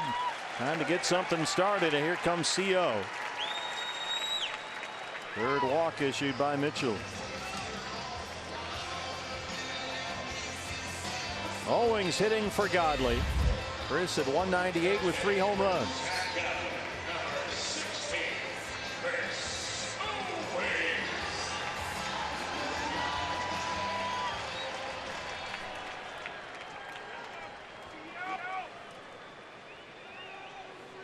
Well, this is what we were talking about the other day. We saw tons of examples of this in the last 2 games in LA. The way the game changes completely with expanded rosters. You can pull starters early.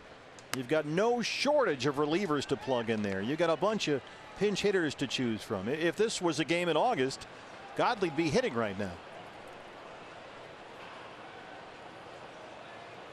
But when you can try and make up a 3-run deficit, you got all these guys sitting around on the bench in the bullpen. You can do a little bit more, get a little bit more aggressive, and that's what's happened here.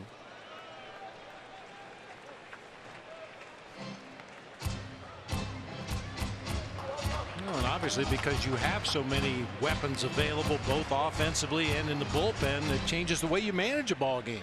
And Torrey talked about that a little bit going into September. He might have to start pulling the plug a little bit quicker on those starting pitchers. You're never going to hit a situation in September where the bullpen's tired and you got to save guys, because there's a bunch of them back there. Fastball by Owings, and it's 1-2. There is Yohan Lopez, who was called up today, the Cuban signee from several years ago, who had a tremendous season at AA Jackson. And he could really, it looked like a lost cause for a long time, but he could be a big part of this team's future going forward. They thought he might be a starting pitcher. He made a bunch of starts several years ago in the Arizona Fall League and had some problems off the field, had some problems acclimating to the United States, but he has really settled in as a power relief arm at the AA level. Whole bunch of strikeouts. He was in the All-Star Futures game this year. John Jay on deck. So he's been added to that bullpen mix.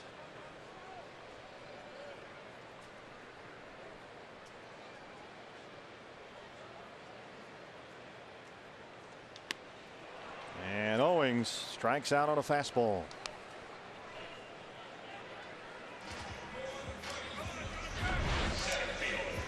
Yeah, 94 with a little tail, outer third of the plate that time. Seal just swung right through it. Just the second strikeout for Mitchell brings up the leadoff man John Jay, who has grounded out fly down 0 for 2.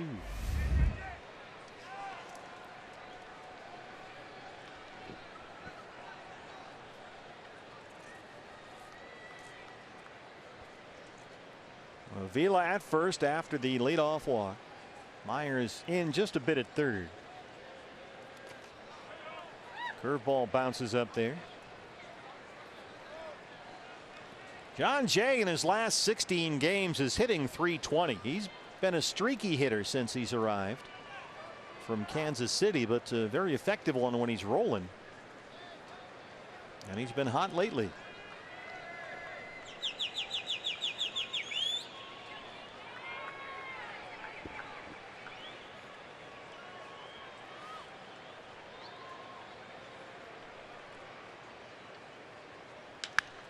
Double play ball. Arias, Galvis. And the Diamondbacks get a leadoff walk, strikeout, double play. We go to the 6th. They trail it 4-1.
With you, Bob Brenly, Kay Longworth with you, D-backs and Padres. Hey, starting Thursday, D-backs host a 4-game series against the Atlanta Braves. Coverage starts Thursday and Friday at 6, followed by Saturday at 4:30.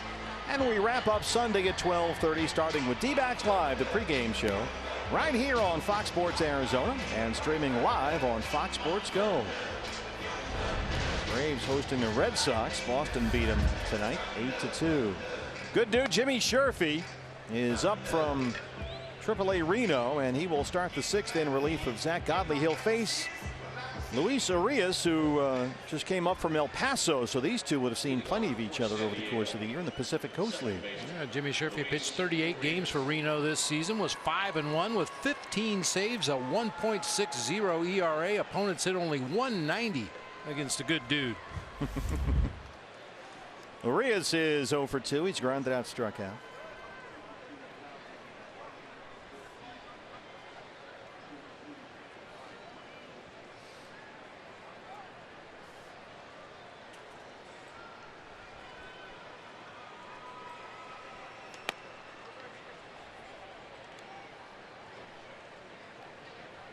And Jimmy Sherfy was a key member of the Diamondback bullpen down the stretch last year, and he was on the postseason roster as well, but has spent most of this year at AAA Reno. That slider missed somewhere.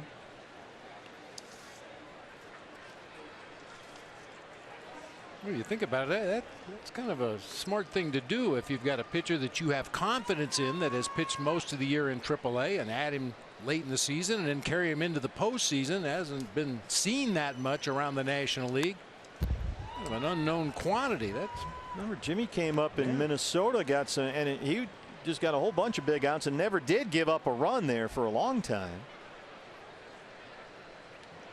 First 14 career games he did not allow a run.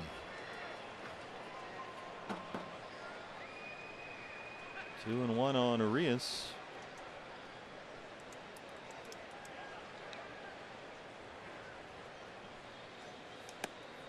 Jimmy was a legendary closer in college. He was an Oregon Duck. Diamondbacks got him with a 10th round pick 5 years ago. He's appeared in only 4 games this year. Only thrown 4 major league innings prior to this moment. Behind on Arias, 3-1.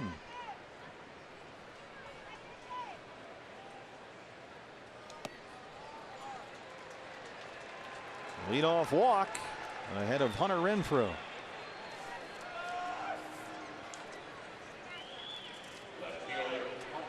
Receive 15% off at the Chase Field Team Shop when you use the card by Gila River Casinos. Renfroe struck out twice against Zach Godley.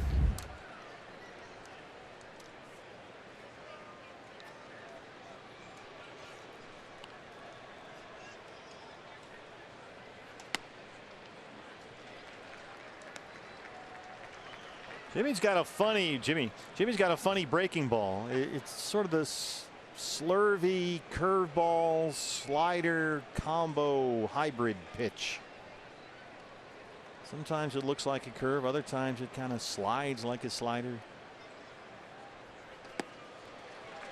That was it right there.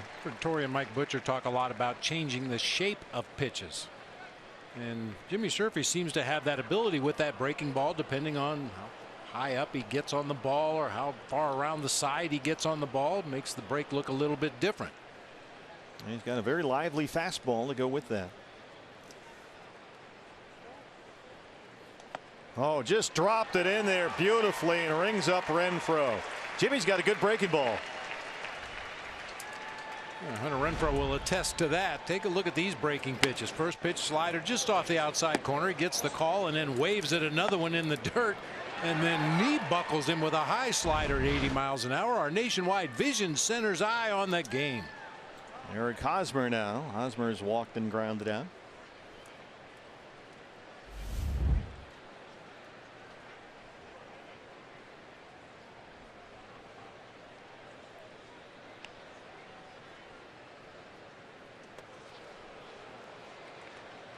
Well, lost the handle just a little bit on that changeup.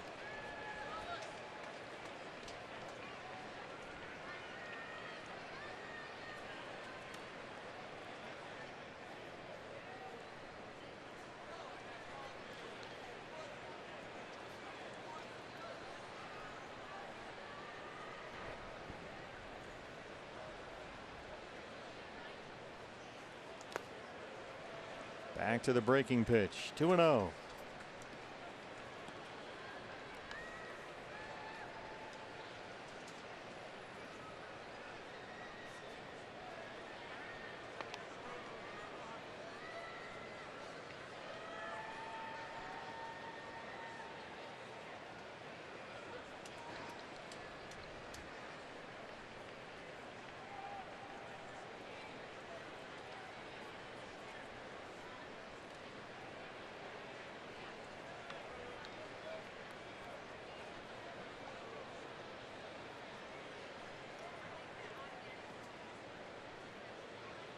Jimmy worked really hard this spring trying to sharpen up that slider. Trying to get a little more in the repertoire. Nice sharp slider. Try to get swings and misses with his changeup. Look for more consistent fastball location. He was on a delayed start to spring training this year. There was some lingering tricep soreness that pushed him back just a bit. And so right out of the gate this year, he was in one sense playing catch up. There's that fastball fouled away. And Sherfy was pretty much shut down throughout spring training. And he had first had that right triceps tightness near the end of September. Got a cortisone shot. Appeared twice in the division series against the Dodgers in October, but wasn't nearly as effective as he had been earlier this year or last year. Behind on Hosmer, 3-1. Urias takes off and Hosmer fouls off a fastball. I mentioned Urias in his minor league career had walked more than he struck out in 4 minor league seasons. He's also got caught stealing more than he stole. 37 times he was caught attempting to steal. He was only successful 33 times. Something about the Padres, they have those problems. That happened to Jankowski a couple of years ago. It's happened to Manuel Margot a lot. And now Urias at the minor league level. So it's full on Hosmer, 3-2. Urias takes off again. There's that breaking ball.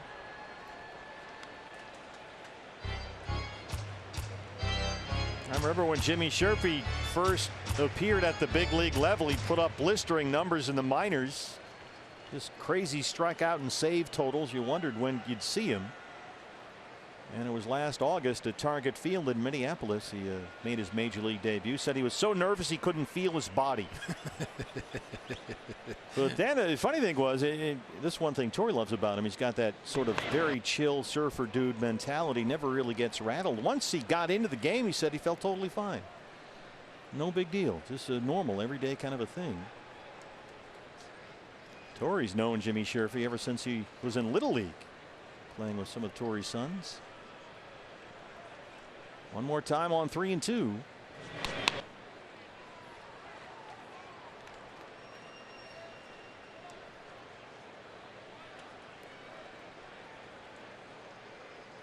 He had his Hoosier moment in Minnesota when Gene Hackman in the movie took the team out and measured the basket. This is the same game you've played your whole life. And once Jimmy Sherfy got out on that mound and realized, hey, it's a nicer ballpark, but I've done this my whole life. I can do this. Urias goes, and there is ball 4. So Sherfy has walked 2. Let's get an update from Los Angeles, where the Dodgers are hosting the Mets. Justin Turner, a home run off Jacob deGrom. The Red Menace made it 1-0 Dodgers early, but the Mets have countered. And deGrom is the guy that gets in the run. So it's 1-1 Mets and Dodgers. They're in the 6th. Rockies beat the Giants 9-8 earlier today at Coors Field. Here's Will Myers.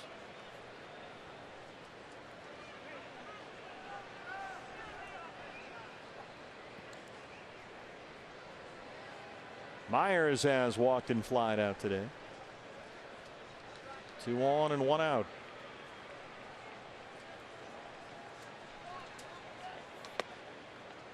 Fastball is upstairs. 1-0. Alex Sevilla will go out to the mound along with Mike Butcher.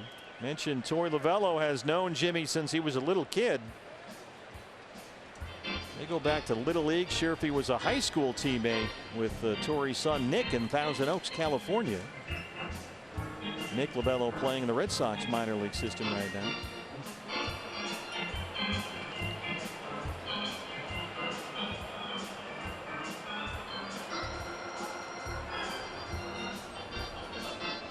Silvino Bracho starts to get loose in the Sanderson Ford bullpen. Bracho walked Kike Hernandez, the only batter he faced yesterday in LA. Sherfy so far 9 balls and 7 strikes. This is with that breaking pitch. He's behind on Myers 2-0.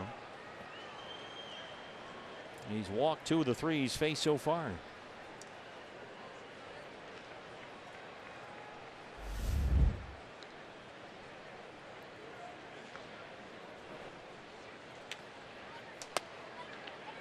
Fastball misses up.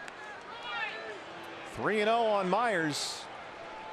And we've already learned the valuable lesson. Don't walk guys ahead of Franmil Reyes, who has both Padre hits tonight. They've only got 2 hits, but Reyes has homered twice.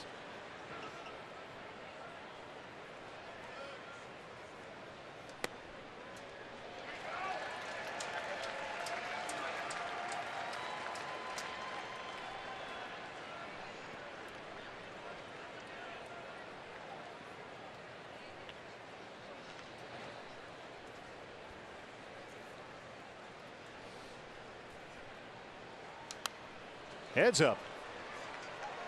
One thing for Jimmy Sherfy, I've been watching him throughout the course of this at bat to Will Myers, and we know that the Diamondbacks catchers go through a lengthy series of signs with the runner at second base to avoid any kind of relaying to the hitter. Jimmy Sherfy's not allowing Alex Avila to go all the way through the sequence. When he sees the sign, he goes up into his set position, even though Alex is still flashing signs. Myers lifts it to shallow left center. Peralta's got it. 2 outs. Obviously, you're using that long sequence of signs for a reason, to try to deceive that runner at second base, confuse him so that he can't relay anything to the hitter. But if you go up into your stretch position after bang, every time you see the sign, bang, you go into the set position, even though the catcher's still giving signs, that's a potential tip off to that runner at second base. Well, here we go with Reyes. He's been up twice. He's homered twice. He's knocked in all 4 San Diego runs. A couple of home runs off Zach Godley. There's the sequence. That time he waited. Of course. And he gets him to hit 1 to third. Escobar long throw. And Goldie can't scoop it. The bases are full of Padres. Well, they finally got Reyes to keep it in the ballpark, and he reaches anyway. And defense for Escobar in that Dodgers series was a bit of an issue. That ball just really tailed on him. Looked like he threw a sinker across the diamond that time. Maybe didn't have a real good cross seam grip. Hits Goldie right in the glove, however. Now somehow they've decided that's an error on Paul Goldschmidt. Well, the throw did hit him in the glove while he was on the base, and it didn't appear to be in the dirt. It wasn't a great throw, but we've seen Goldie make much tougher plays than that. So 2 outs, and they're loaded for the catcher Hedges, who was 0 for 2. Boy, one thing to file away on Reyes. In the second inning, swung at the first pitch and hit a home run with runners in scoring position. Here in the 6th inning, chases the first pitch again with runners in scoring position. In the 4th inning, with nobody on base, he had a 7-pitch at bat. Be careful with men in scoring position to the big guy. Well, he just wants to take advantage of his opportunity, I guess. So far, Sherfy still more balls than strikes. And he's walked 2. There's that breaking ball down low for a strike.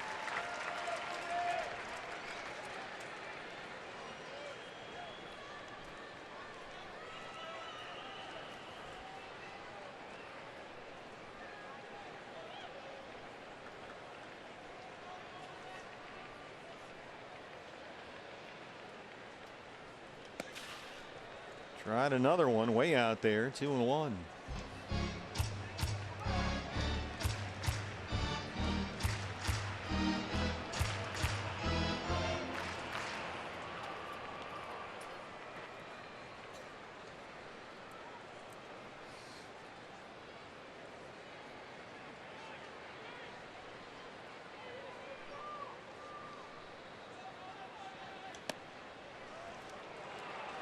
Missed with a fastball. Now it's 3-1 with the bases full and Margot on deck. He's already walked 2 in the inning.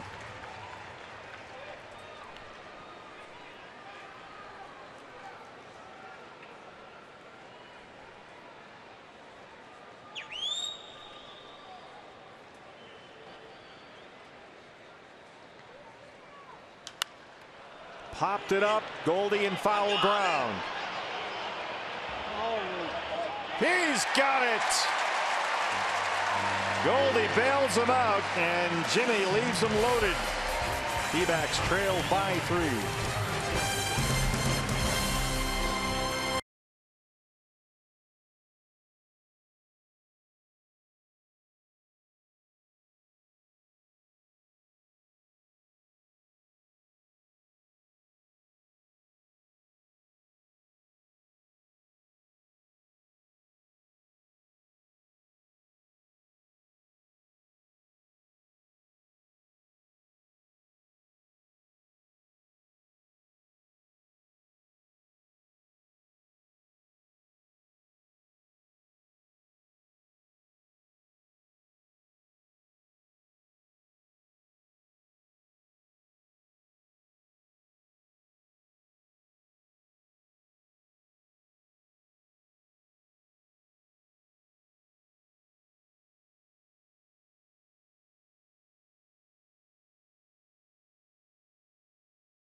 Join the D-backs season ticket holder family with a purchase of a full, half series or weekend ticket plan.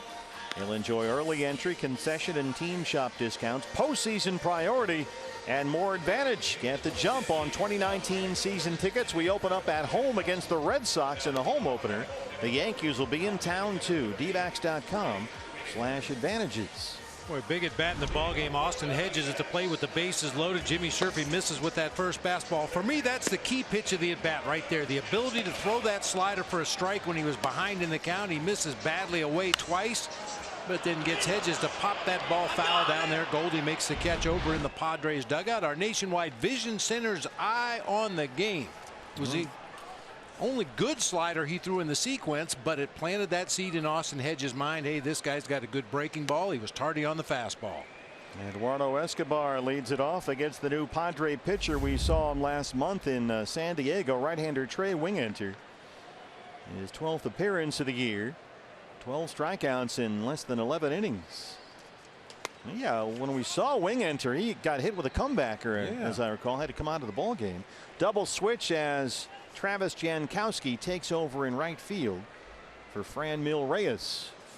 Jankowski will bat 9th, and the pitcher spot is now 6th in the Padres order. That's foul in front of Dave McKay at first.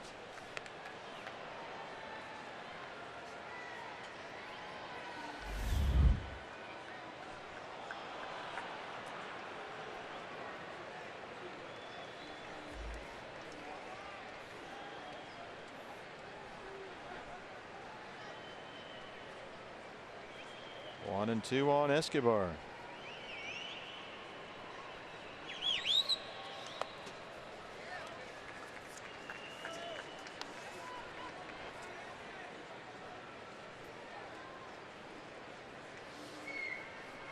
Goldie on deck. He's 0 for 2 so far.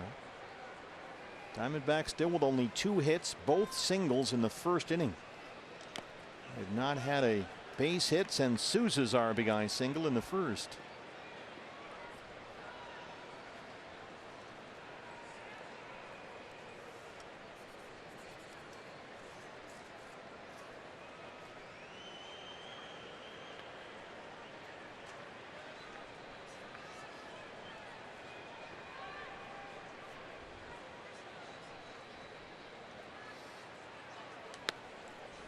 98. Wingenter's got a big fastball, but he's running full on Escobar with Goldie on deck.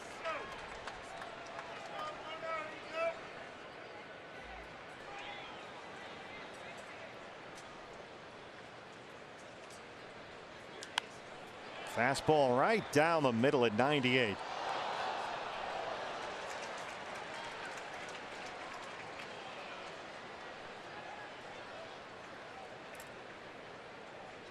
Wingenter just made his major league debut about a month ago. He is yet to allow a run in 4 games on the road this season. He's struggled a bit at Petco Park. 3-2 to Escobar. He lays off a high fastball and takes a leadoff walk. Goldie takes on the Padres today by AARP. Paul Goldschmidt versus San Diego. Advantage Goldie. Wow. 120 career games, a .315 average with 83 runs driven in, and OPS just under .990. He's 0 for 2 so far. His first look at Wingenter. Aaron Balsley, the pitching coach, going to come out and have a word with his rookie right-hander. The trainer's making his way out there as well. Not sure exactly what happened, but somebody saw something.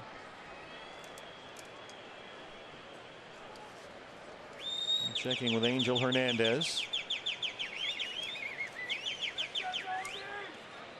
And everybody's satisfied. Hey, Bob, I came back from the road trip. Our mailbox is overflowing. We want to thank all of our fans for writing in. You can drop us a line, Steve and Bob, at Chase Field, 401 East Jefferson in Phoenix. Got a very nice card here. How about a hello to Bernie Delaney? Hello, Bernie Delaney.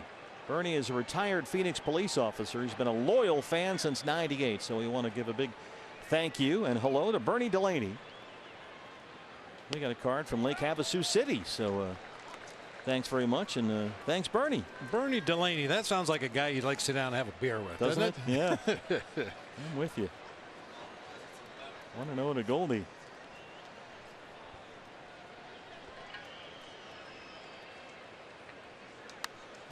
Got a wonderful letter from U.S. Army retired Master Sergeant Larry Schwab. Hi, Larry. Thank you for your service, sir. Never misses a game, he says. Nice going, Larry. That babe. He sent us a letter from Phoenix. Master Sergeant, thank you very much.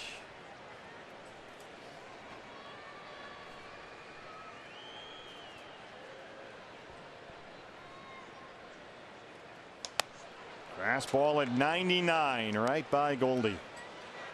That is a big time heater right there.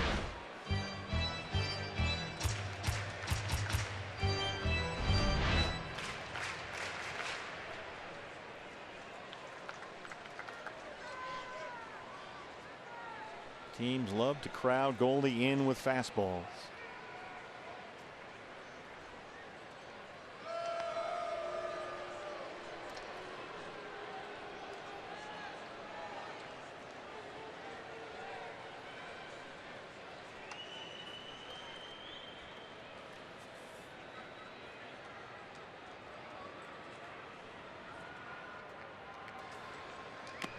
And he gets him to chase a heater down and away. Foul tip. Hedges hang on. And Goldie strikes out. Anytime the D-backs score 5 runs or more, Taco Bell is giving away 3 free crunchy beef tacos with the purchase of a large drink between 4 and 6 the following day at participating locations. It was a taco-less road trip. Ouch. Starving. Well, here's Andy Green. He's got a whole bullpen full of guys down there. And it's a pitching change. Wingenter walks Escobar, strikes out Goldie. His night is done. We'll be back after this. D-backs trail the Padres 4-1.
Padres 4-1. Don't forget, fans, if you can't watch the games on TV, stream them live on your mobile device. You can use Fox Sports Go. It's brought to you locally by your Valley Honda dealers. Download the free app and take Fox Sports Arizona and your D-backs with you wherever you go. New pitcher on to face David Peralta, the left-hander Jose Castillo. Pretty good slider, pretty good four-seam fastball, a 2.93 ERA in 27 appearances. Escobar's at first and 1 out. There's that fastball for a strike. Yeah, 30 punch-outs in 27 2/3 for Castillo. Peralta has singled and walked. He has one of the 2 Diamondback hits. Both of them first inning singles. They've not had a base hit since.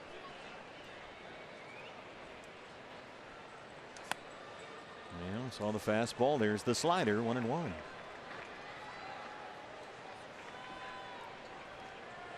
Peralta this year, a .231 batting average against left-handers. He's got 7 homers versus lefties.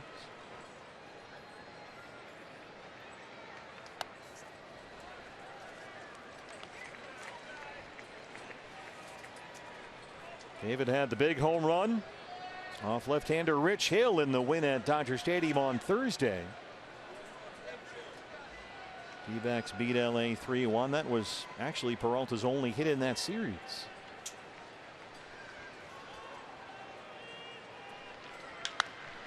That one is to Hosmer at first. Galvis has it. Castillo has the ball get away, and Peralta's aboard. A lot of traffic around the first base bag there. Castillo got there but couldn't collect the throw from Galvis. And Hosmer with a Gold Glove play that time, moving to his right, gets the ball to Freddie Galvis quickly. Freddie had to kind of wait and give Castillo an opportunity to get a little bit closer to the bag that time. Ball hit him right in the glove and he just dropped it that time. Probably took his eye off the ball to find the base, and as he did, he missed the baseball. Well, can't assume the double play, so no error. A chance for Souza, who has the last Diamondback base hit, an RBI single in the first. Each team with only 2 hits. Both of San Diego's hits have been Franmil Reyes home runs.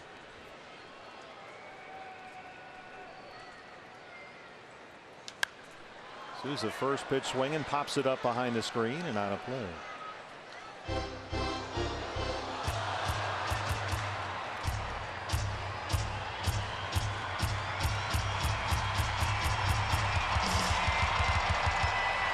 Dodgers Mets still tied 1-1 in the 6th in LA. Rockies came back to beat the Giants 9-8 at Coors Field. There's the fastball from Castillo, and Sousa's down 0-2.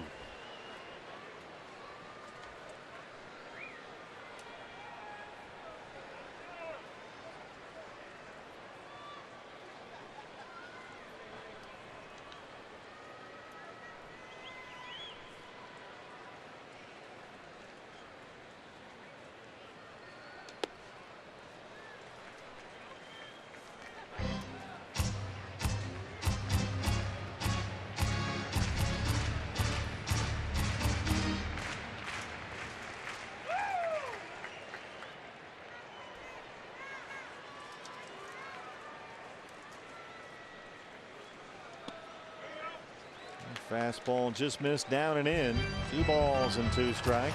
Jake Diekman, the left-hander. Silvino Bracho, the right-hander, in the Sanderson Ford bullpen.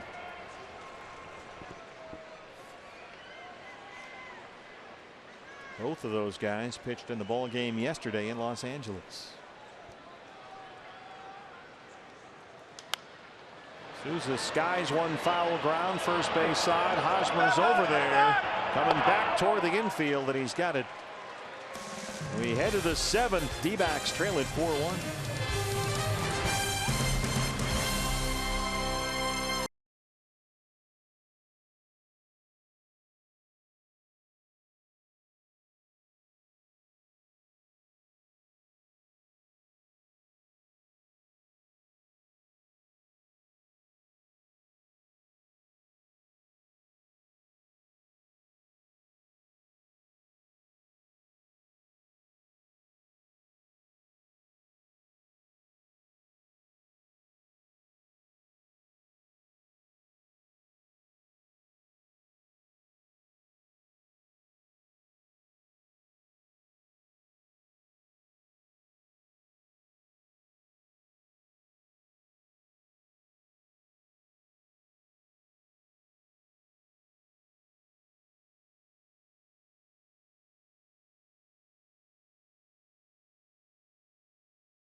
MLB at Bat, your #1 D-backs app. You can customize your experience, catch every moment this year. Get D-backs home screen icons and features like the MLB.TV Game of the Day. You'll get pitch tracking, in-game highlights, live radio broadcasts, stats, news, the whole thing. So download MLB at Bat today. 7th inning, D-backs and Padres, each team with only 2 hits. But San Diego holding a 4-1 lead. The right-hander Silvino Bracho will walk the only batter he faced in the ball game yesterday in LA. It was Kike Hernandez, on for the 2nd day in a row. And well, Margot will lead it off. Then it's Travis Jankowski and Freddie Galvis, 8, 9, and 1 in the Padres 7th. Margot has flied out twice, 0 for 2.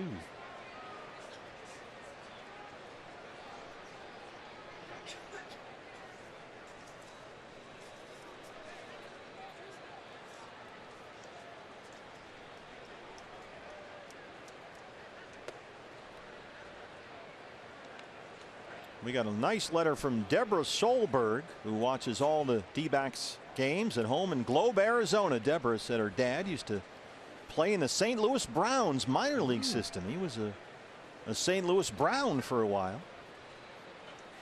So she's been a big baseball fan her whole life, watches all the D-backs games in Globe. Hi, Deborah. Thanks for your letter.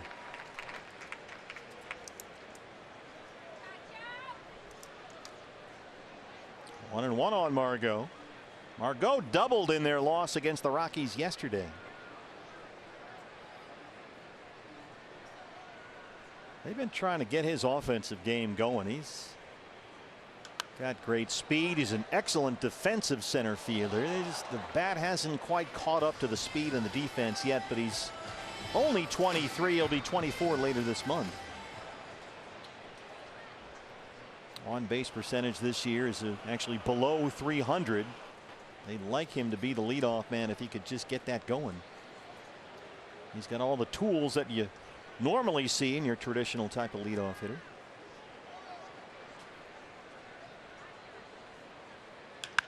Belts that one into center, skips off the mound.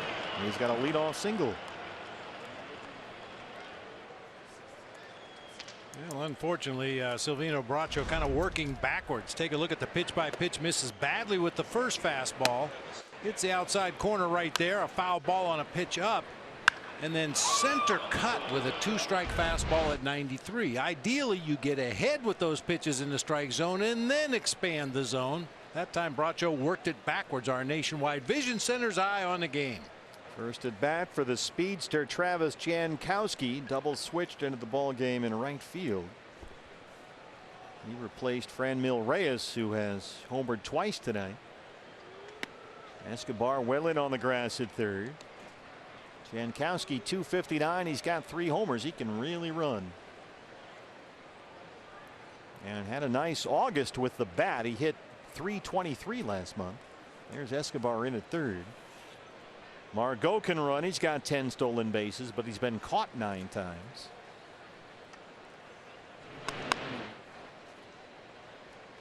His base hit just the 3rd for San Diego in the ball game. They've gone to the 7th in LA. Mets and Dodgers still tied at 1.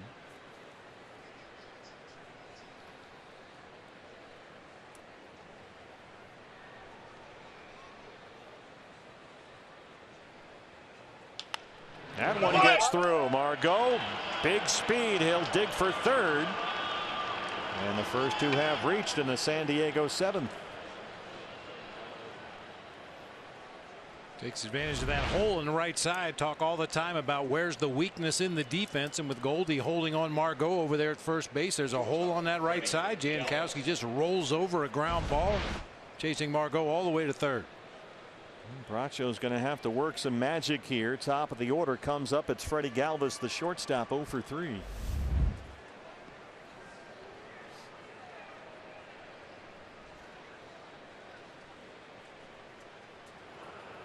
Tony Perez Chica responsible for positioning the infielders. Goldie charges from first. Galvis fouls off a changeup.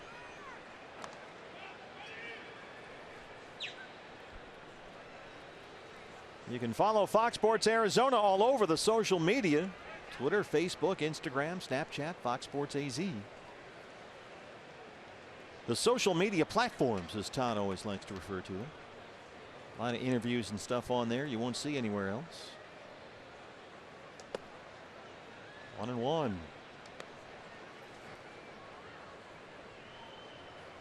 That's when Todd isn't busy watching Game of Thrones.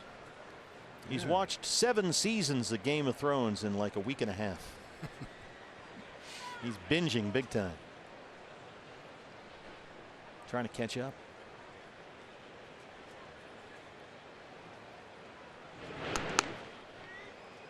Skip Schumacher coaching at first for the Padres. Remember Skip Schumacher, longtime St. Louis Cardinal?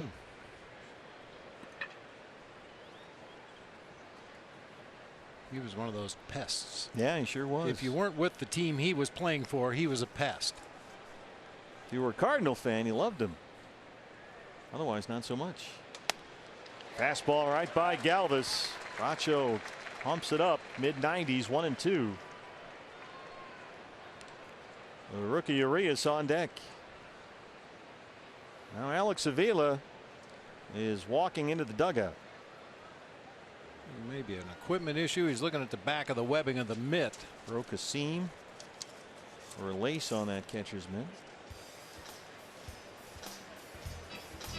Speaking of the social media platforms, some of the shows you see on Fox Sports Arizona, the whole staff does a tremendous job. We got a letter from Kay Turner in Surprise, who said she's very concerned about you. Uh-oh. Yeah. Says Steve has his cup of coffee show. Jody has the show where she drives guys around. And Todd Walsh is at the bar asking players what they like to eat. She says, Bob, where's your show? You can do it. She believes in you. I think she's trying to talk you into it or inspire you.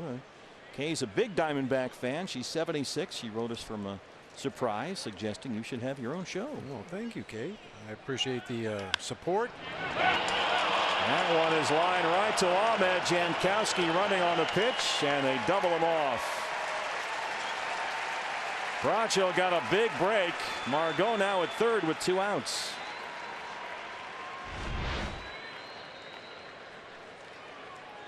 Well, that's one of the dangers of starting a runner with nobody out in the inning. If the batter happens to hit a line drive or a little short pop up to somebody, you might be able to turn it into a double play the way the Diamondbacks did right there. Well, if Bracho can get Urias, he'll get out of trouble here. Urias is 0 for 2 with a walk. You start the runner to attempt to stay out of the double play, and a line drive turns it into a double play. You know what that is? That's irony.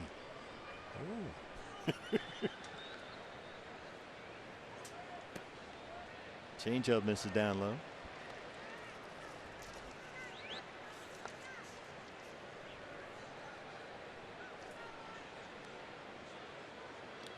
Kay did say that if you do get your own show, she asked that you don't forget the people along the way who pushed you into greatness. You and your staff.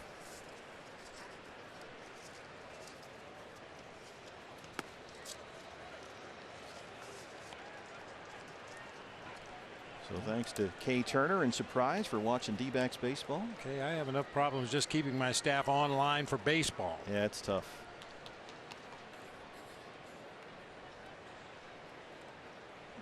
Well, they're just feeling the pressure of the pennant chase. That's all. They're all grizzled veterans. They've been through this many, many times. They are grizzled, I'll say that. Yes. Good fastball right there, 2-1. The return of the Mac, TJ McFarland, who was terrific yesterday in Los Angeles. TJ worked the 6th inning and got 3 strikeouts. He started to warm up in the bullpen. Might be getting ready for Eric Hosmer, who would be behind Renfroe, who's on deck.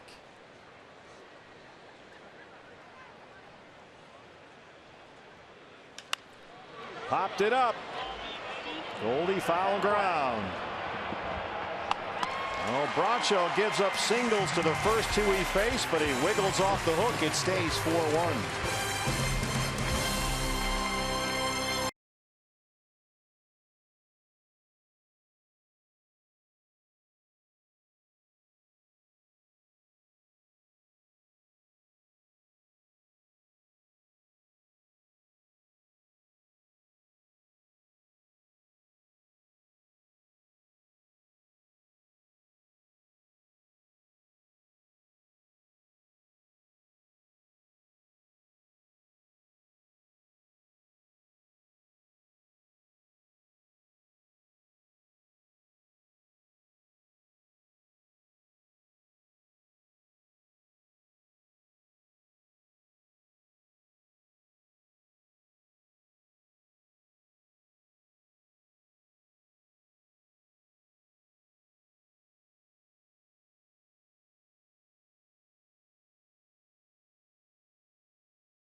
What's next brought to you by CenturyLink. Game 2 of this quick 2-game set.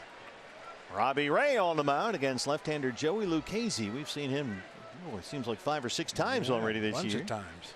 So that's your matchup tomorrow. D-Back Live pregame show straight up at 6 on Fox Sports Arizona. Diamondbacks with only 2 base hits in the ball game. Both of them in the first inning. So if you're looking to get something started, Descalso's your man. And on base percentage this year over 400 when he's leading off the inning. You need some base runners here. Down 4-1, starting to get late. Bottom 7.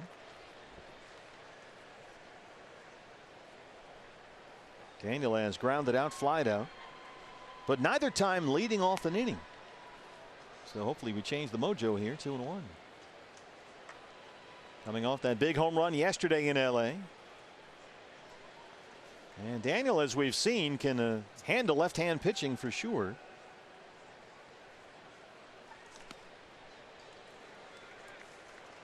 And home run yesterday off left-hander Caleb Ferguson, who looked good for the Dodgers. His 4th home run against a left-hand pitcher this year. Ahmed on deck. Padres do have a right-hander warming up in their bullpen. And he can't check there on that breaking ball. Full count 3-2. So this might be the final batter tonight for Jose Castillo. Robert Stock, the right-hander, warming up in the Padre pen. Full count 3-2. Excuse me, roller. Myers from third backhands it and throws it away. That's been an ongoing problem with Will Myers in this experiment at third base. He tends to try and backhand every play.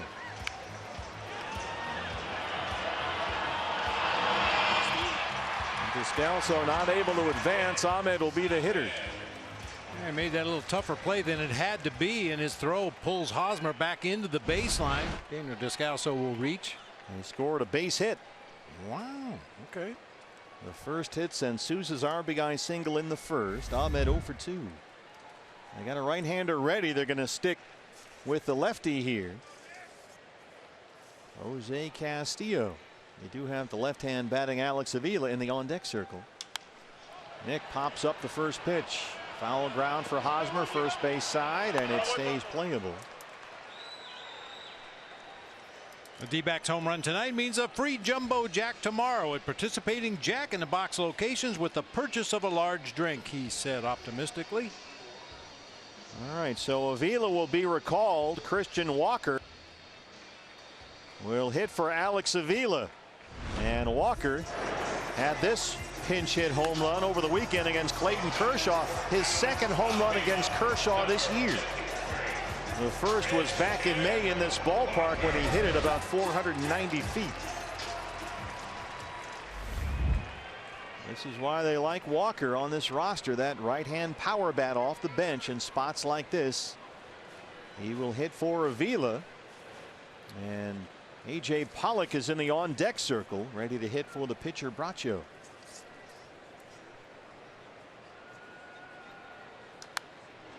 Got a fastball and fouled it back.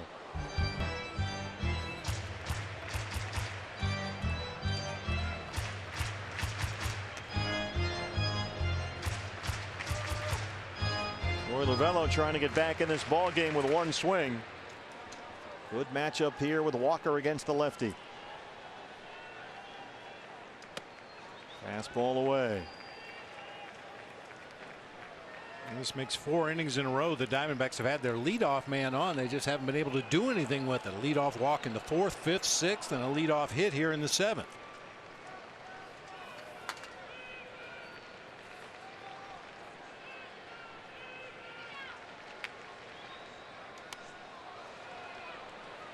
Missed a fastball away, 1-2.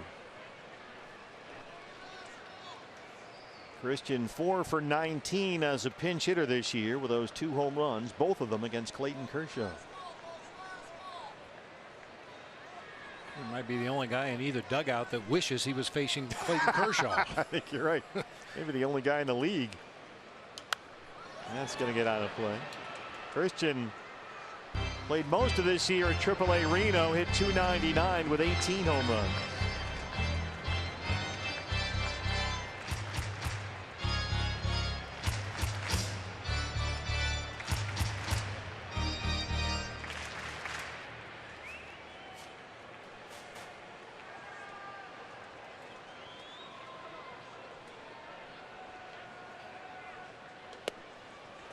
Good take there, lays off a high fastball, wouldn't chase, and he's back even 2-2 with A.J. Pollock on deck.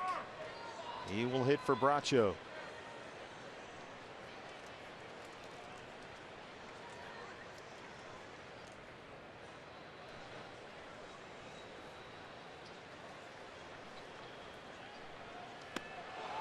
Got him on a slider, and Walker strikes out. 5 consecutive fastballs, and then this slider down and in drove Christian Walker right to his knees that time, trying to get to that pitch inside off the plate. Well, Andy Green has had the right-hander stock ready in the bullpen, but he's sticking with a lefty Castillo. Left him in there to face Ahmed, left him in there to face Walker, and now Pollock hits for Bracho with 260 and 16 home runs.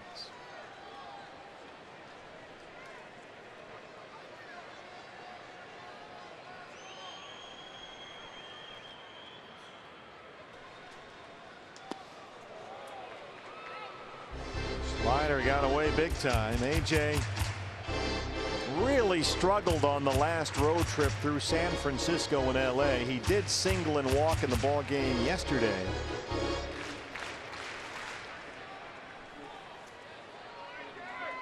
He is right now stuck in a 4 for 44 skid at the plate.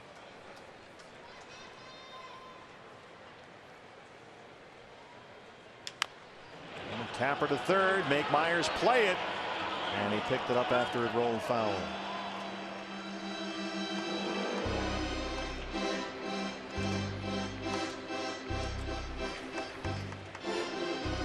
AJ had a couple of 2-hit games when we were at San Diego. That was the middle of last month. He had 3 doubles and a home run in our final 2 games at Petco Park. That was August 18th and 19th, but since then he has really struggled. Fans trying to get him going.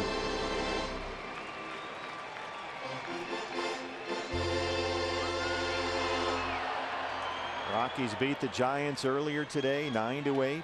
Dodgers and Mets still tied up 1-1. They're in the 7th in LA.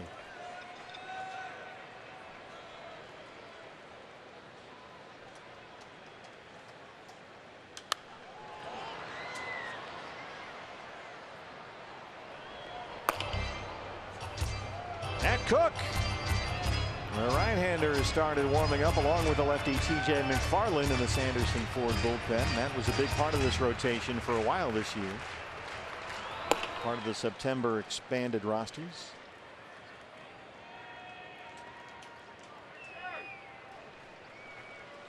One and two. Myers at third.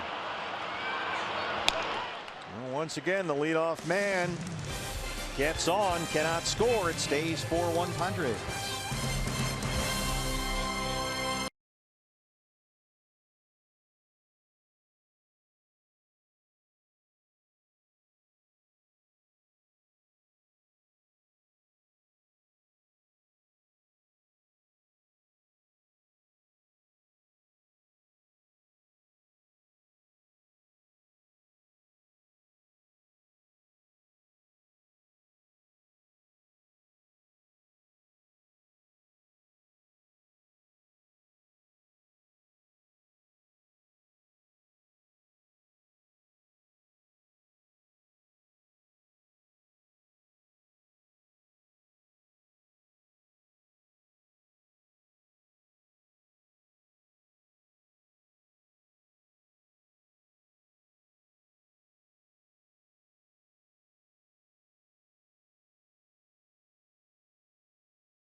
For the 8th inning, all the scoring for San Diego. Franmil Reyes, 2 home runs off Zach Godley. Numbers 14 and 15 for the Padres rookie. Diamondbacks in the meantime, they led it 1-0 after a Steven Souza Jr. RBI single in the first. And that has been pretty much all their offense. They have only 3 hits in the ball game, all singles, and only one of them since the first inning. And for the 3rd consecutive day, it's the return of the Mac, TJ McFarland, on to face the middle part of this Padre order. Renfroe, Hosmer, Myers, 3, 4, and 5.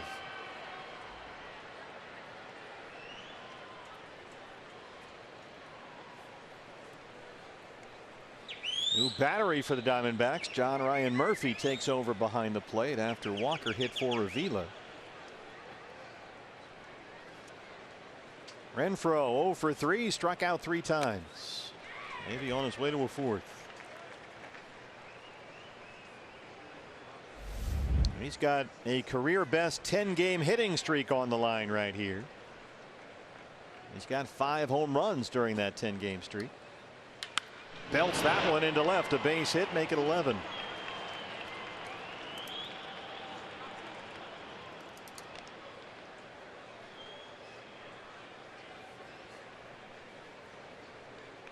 Here's Eric Hosmer. He has walked twice and grounded out.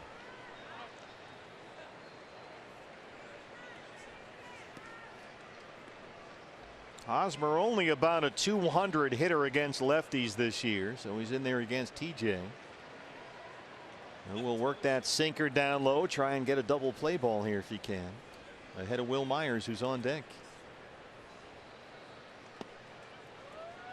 There's the sinker, a little too low, 1-0. Yeah, Hosmer's a guy that can bounce into double plays with the best of them. Hits a lot of ground balls. 15 times this year he's grounded into a double play. Yeah, his ground ball percentage has skyrocketed over earlier in his career. That's a big reason why his power numbers are down, is because he suddenly has started hitting the ball on the ground all the time.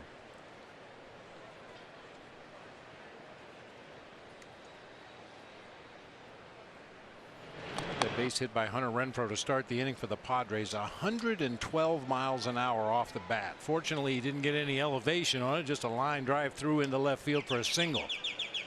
He's got big time power. You may be wondering what happened to Renfroe's power. Slugging percentage this year down about 100 points from last year with Kansas City. Good fastball right there, catches the corner. Well, we just caught a break in Los Angeles. Dodgers in the bottom of the 7th had 1st and 3rd, nobody out. And the Mets got a strikeout and a Puig double play ball to end the threat, so they stay tied 1-1 heading to the 8th inning in LA. Moves the sinker in, and Hosmer swings over the top.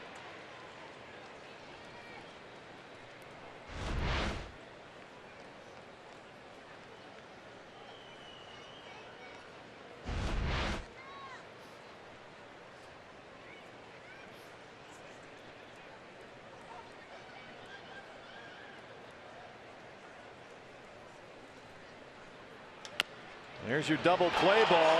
TJ for 1, and they can't turn it. Hit just a little too slowly. Yeah, TJ had to wait for that ball to come down. That little hopper there, he kind of turns the wrong way that time. Would have been a little bit easier to spin the other direction, get a little more momentum on that throw, but Hosmer was really busting it down that line and avoids the double play. So a chance for Will Myers now. Myers walked and scored in the 2nd. He's 0 for 2. He's flied out twice.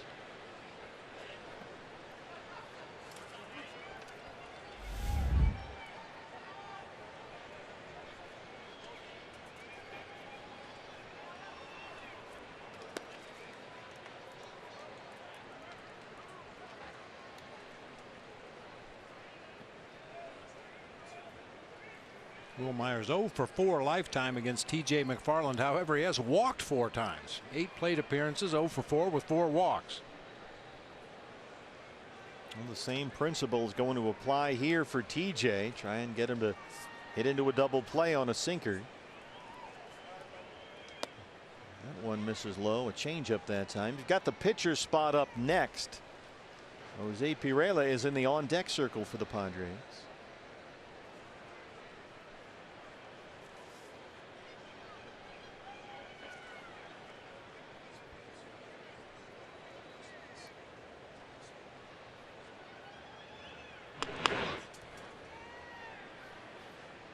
Hosmer will run every now and again. He's got 6 stolen bases on the year.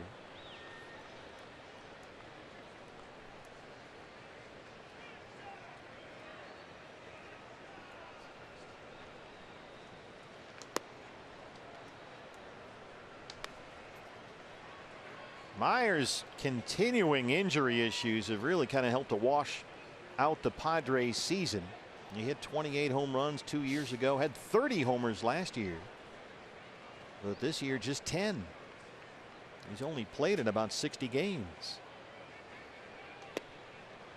Keeping the ball down, and there's another walk for Myers against TJ, and Pirela will hit.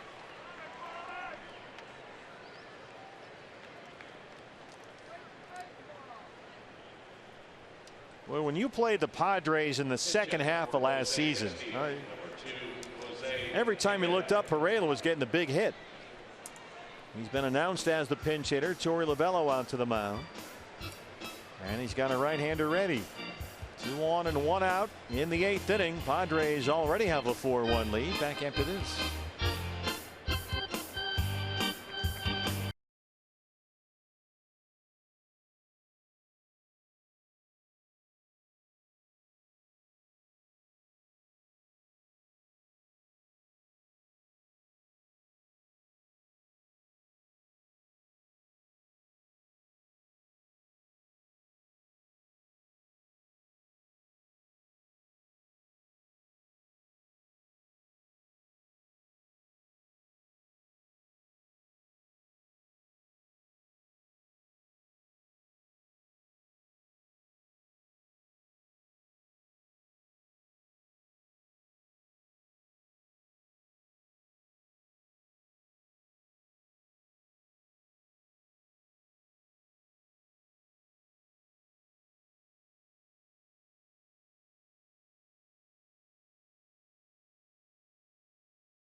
Two base runners in the 8th inning with the Diamondbacks trailing the Padres 4-1.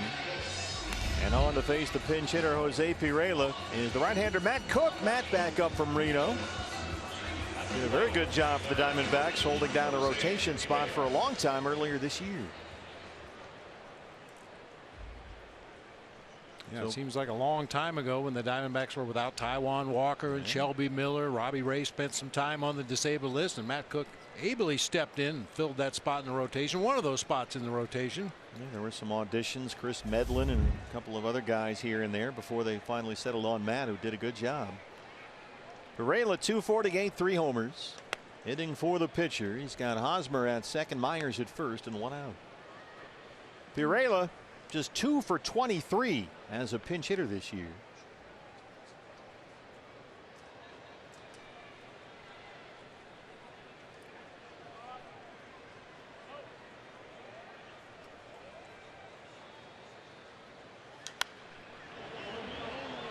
Jose Pirela coming off the Padres bench to pinch hit. He has not been in the ball game. However, his uniform looks like he's been on base. I think that's a sure indicator that he's one of the guys that sits up on the top step of the dugout and watches the game from there rather than sit on the bench. Although you remember Casey Candel. Casey Candel, when he played for the Houston Astros, used to come out of the clubhouse and roll in the dirt in front of the dugout. Was rarely in the starting lineup, but always looked like he'd been on base 5 times every game.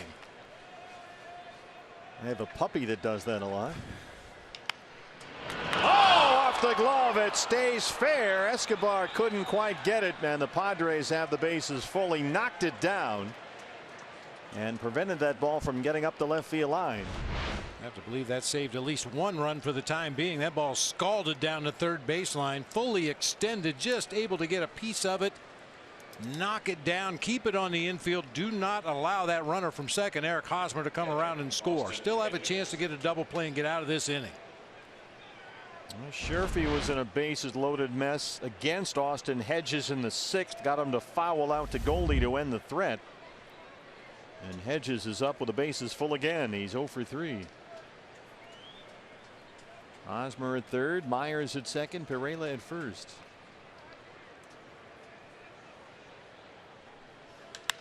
That is a base hit into center. Hosmer scores. Myers coming home. Pereira is in at third, and it's 6-1 San Diego.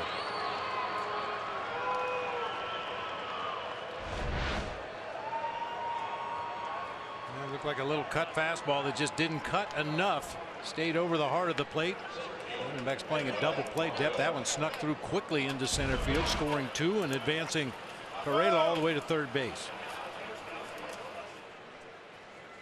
Well, the Padres have out hit the Diamondbacks 7-3. They now lead at 6-1. Here's Manuel Margot, who singled his last time up.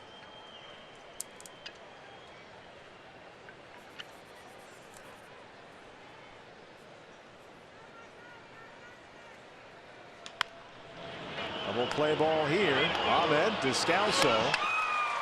And they turn it, but one batter too late. Padres tack on 2. Diamondbacks trail at 6-1.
On 2 more, 6-1 now. Jody Jackson alongside Mark Grace. We're here for your post-game show. And Gracie, unfortunately, we're going to be talking about a topic that we've seen way too much lately, lack of offense by the Diamondbacks. Yeah, lack of offense. Only 3 hits so far against coming into the game a subpar starter.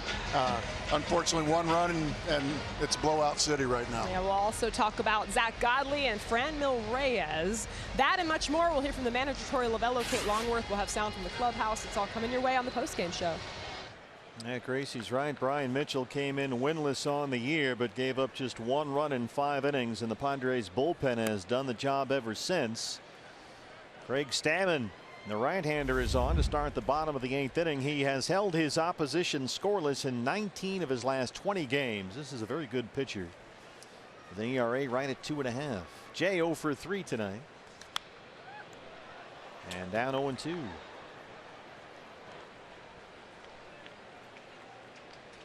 Mets and Dodgers are still even at 1. They're in the bottom of the 8th in Los Angeles. Rockies beat the Giants earlier today, 9-8.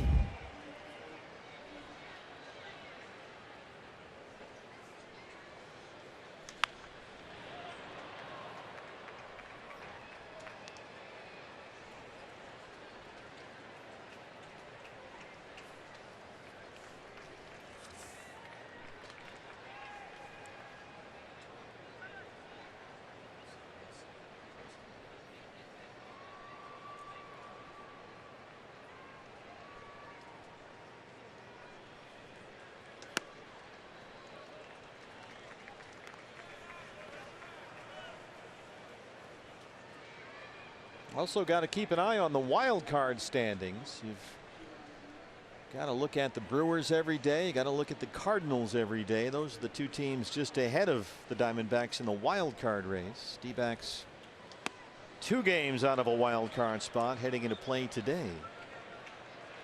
Milwaukee beat the Cubs 4-3. Cardinals were walked off in Washington by Bryce Harper. Nationals beat St. Louis 4-3. Only 24 games to go after tonight. There's Eduardo Escobar. He has walked twice. He scored the D-backs' only run so far. Came home on Steven Souza Jr.'s RBI single in the first. Diamondbacks have had only 1 base hit since then.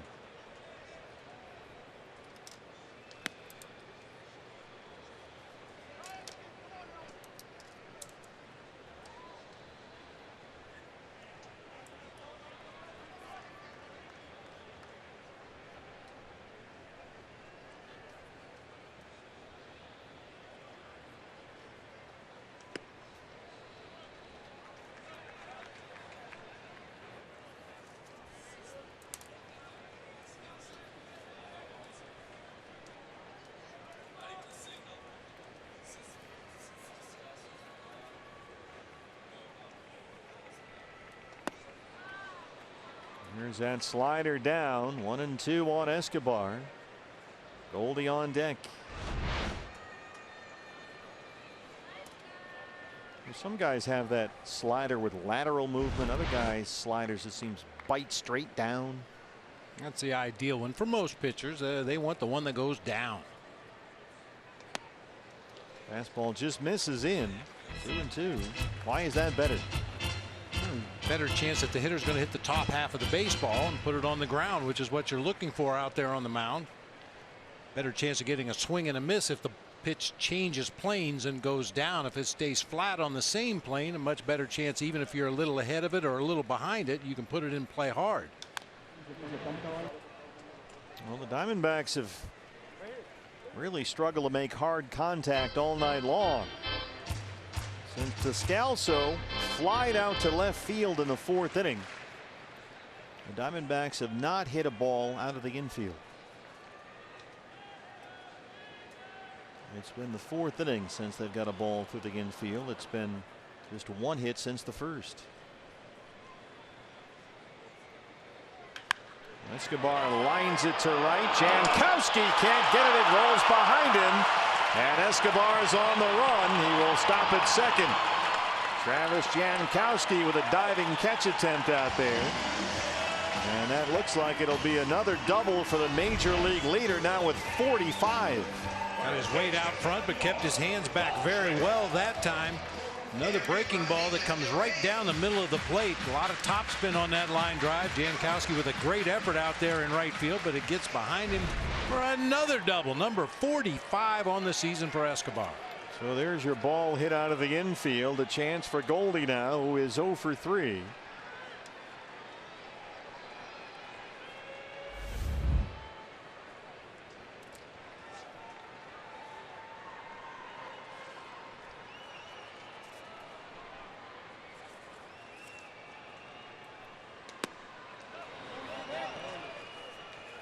He was able to check on that low fastball, says Todd Tishner. 1-0.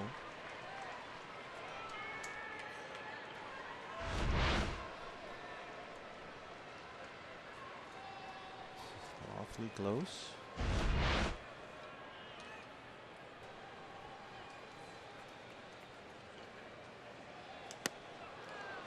Waves at that sinker away.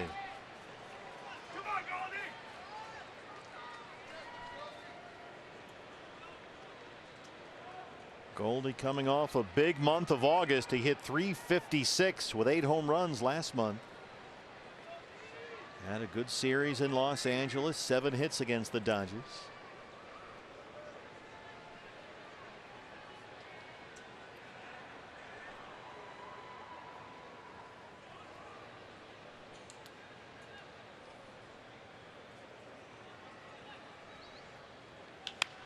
That one is down the line and headed for the corner. Here comes Escobar. Goldie is in there with an RBI double. Back-to-back one-out doubles for the Diamondbacks, and it's 6-2.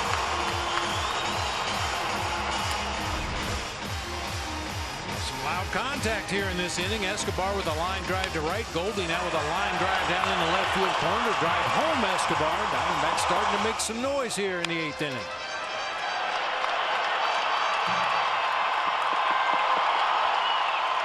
A chance for Peralta, who has singled and walked.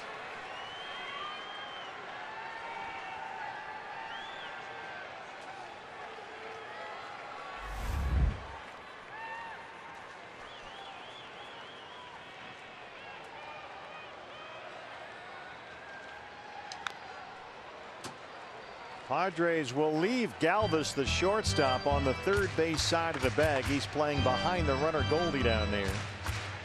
Urias will back off of the outfield grass at second.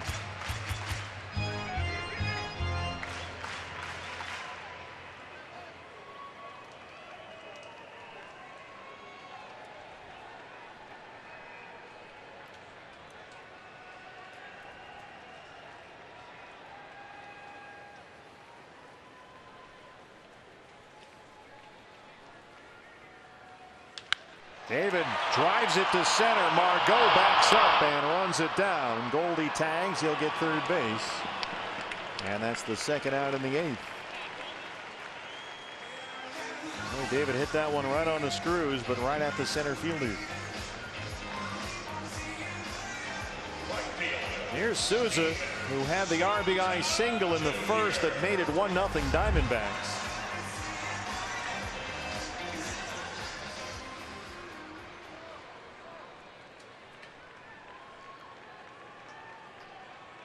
D-backs have been out hit 7-5. They trail it 6-2. Each team has left 5 runners on base.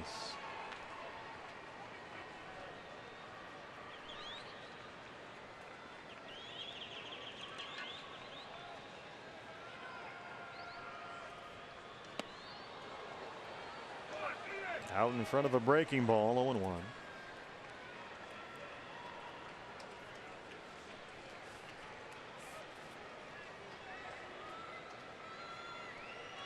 Padres trying to play the role of spoiler in the basement of the NL West. They took 2 from Seattle 2 series ago. They split a 4-game set with the Rockies. Andy Green making sure his ball club plays all 162. And they're putting up a big fight here tonight. Souza fouls off a sinker. Ouch. He's already got a pad on there. Well, it looks like he's grabbing the back of his calf. Yeah. Here comes Ryan DePanfilo. Ooh, that hit the leg before it hit the ground, I think. It looked like it got him above the guard and on the back of that left leg. Wow. Yeah. He's really limping around out there now.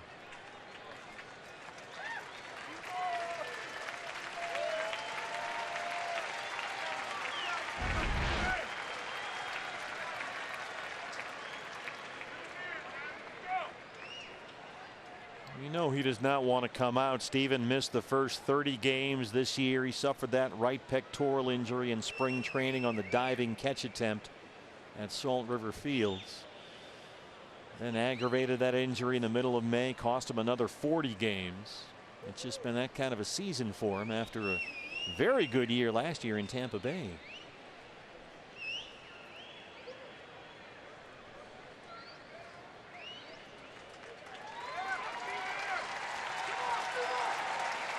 Back in the box now on 0-2 with Goldie at third and 2 outs.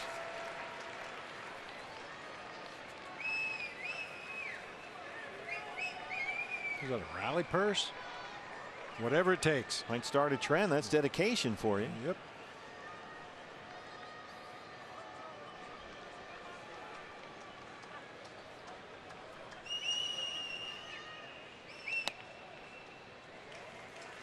Well, when a guy just fouled the ball off his own leg, throw him a sinker in. Go right back in there again. Yep.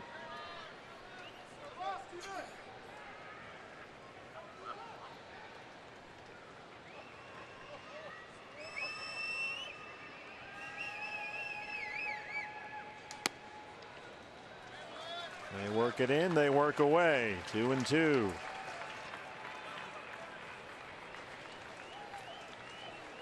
Descalso hoping to get a chance. He singled his last time up. Rally handbag is in place.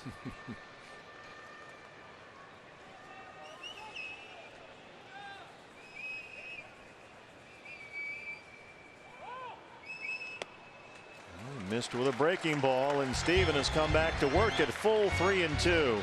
He's pulled a Goldie. Now can he get Goldie home from third? He's gone from 0-2 to 3-2.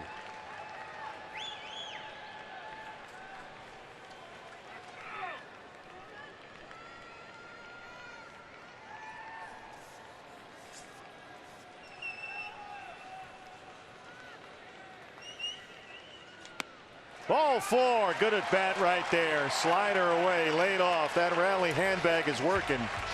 Descalso comes up.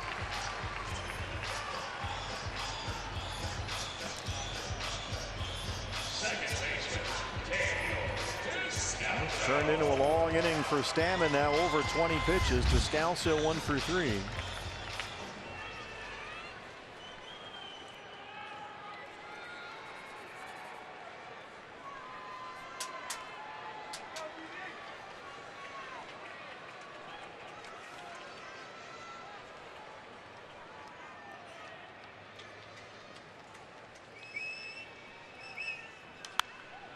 Fastball fouled away.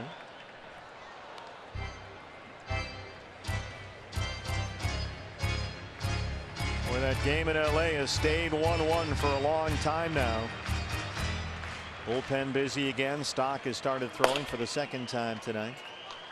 Dodgers had first and third, no outs in the seventh. They had second and third, 2 outs in the eighth, and couldn't score. It's 1-1 in the ninth in LA. Dodgers and Mets.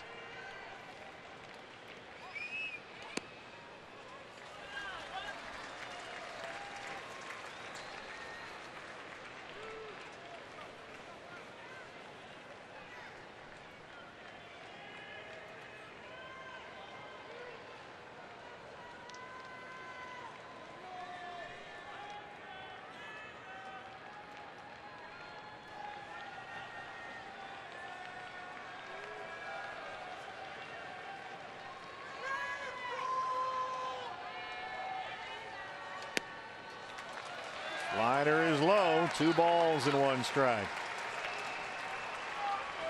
He hasn't moved the muscle.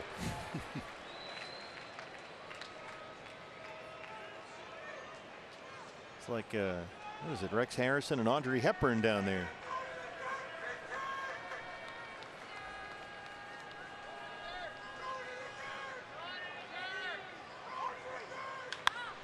Oh my goodness, Hosmer just stole one. Eric Hosmer at first base. A 4-time Gold Glove winner in the American League, including last year. Look at that. It stays 6-2.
Chaz Roberts, air conditioning and plumbing. Pool plays of the game. Eduardo Escobar, Paul Goldschmidt, back-to-back doubles. With 1 out in the 8th inning, that made it a 6-2 ball game. Some signs of life from the D-backs offense that has been very quiet tonight. Even though they've had the leadoff man on every inning from the 4th through the 7th, they haven't been able to push him across until that 8th inning. Yeah, D-backs have scored just 23 runs in their last 10 games. They trail it 6-2, and Matt Cook back out there to start the 9th against Travis Jankowski, who singled his last time up.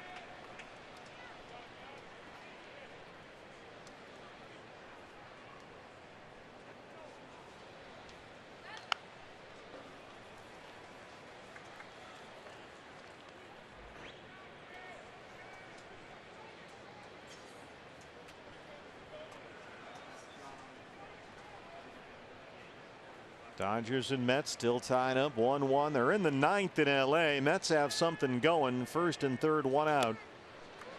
And Brandon Nimmo is the hitter as Matt Cook strikes out Jankowski. First strikeout for Matt. Here's the shortstop, Freddie Galvis. Galvis tonight 0 for 4.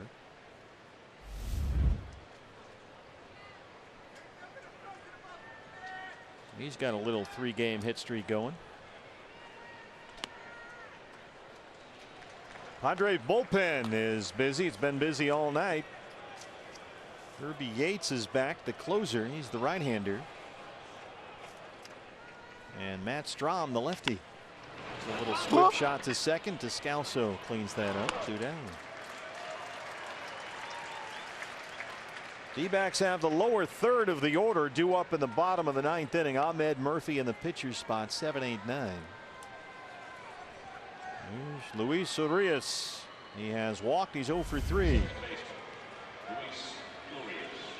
Urias ranked as the 22nd highest prospect on MLB's top 100 prospects list. The Padres have 9 of those 100 top prospects. They're excited about their future. And some of those guys are starting to make their way up. Urias is the first wave. This guy in his final 23 games at AAA last month hit .429. Wow. So they figured, yeah, he's ready. At least to get a look. Bounces it up the middle. Ahmed is there behind the bag. Quick 1-2-3 ninth for Matt Cook. Diamondbacks down to the final 3 outs. They trail it 6-2.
Nine. Diamondbacks trail the Padres 6-2.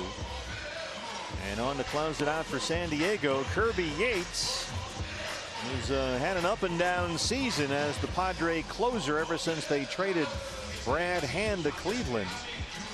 Yates has converted 6 of his 7 save opportunities, but he's been the losing pitcher in 3 of his last 6 appearances. So you never know what you're going to get here. It's been a box of chocolates for Kirby Yates, but that ERA is still 2.09 on the year.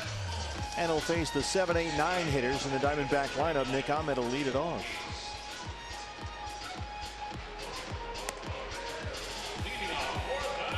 Well, there's good news in LA. The Mets in the 9th inning have jumped ahead and taken a 4-1 lead over the Dodgers. It's now 4-1 New York. In the 9th, Brandon Nimmo gets the big hit off Kenta Maeda. So there's a bit of good news. Rockies beat the Giants 9-8 earlier this afternoon. Ahmed will start us off. He's 0 for 3.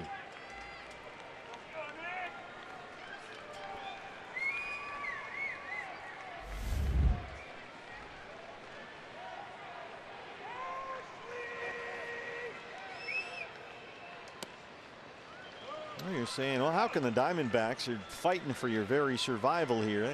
How can they have trouble with the Padres? Well, the Dodgers are playing the Mets, for crying out loud, and they're losing 4-1. Yeah, we say it all the time. That team in the other dugout, they've got guys making a lot of money. They've got good players on the other side of the field, too. Brandon Nimmo, a 3-run home run to break up a 1-1 tie in the 9th inning against Kenta Maeda. Here at 6-2 San Diego, 1-1 on Ahmed.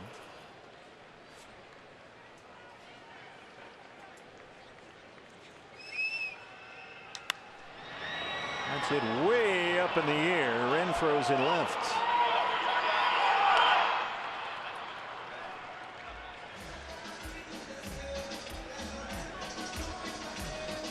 Oh, Murphy. Uh-oh, we've switched to the rally tray. The handbags just for defense. Keep them off the board. There's a system. No hitting for John Ryan Murphy. It'll be Socrates Brito. And Ketel Marte is in the on-deck circle. He would hit for the pitcher, Matt Cook. Socrates struck out as a pinch hitter yesterday in LA, his first appearance since the first week of June. So Brito hits for Murphy.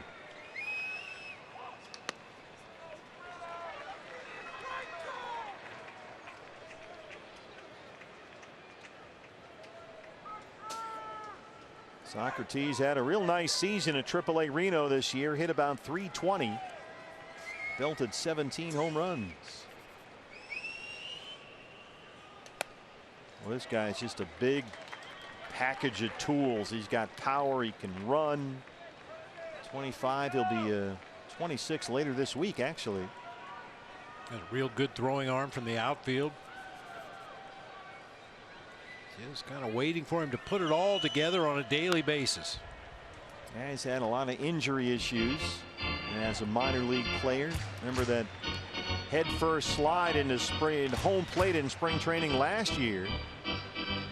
Wound up needing surgery on his finger and then had an ankle sprain later that year. 2 balls and a strike.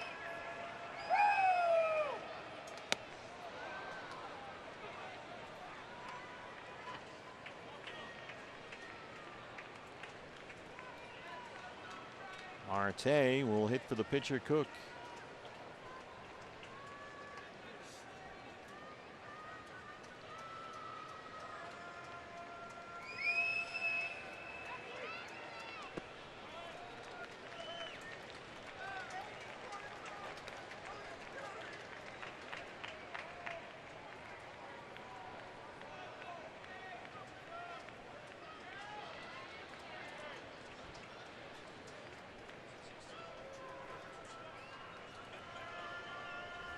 Full count, 3-2. Here it is.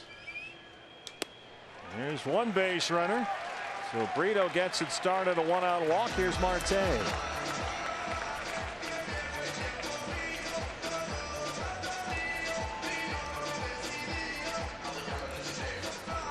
Ketel Marte, a .249 hitter, 10 homers.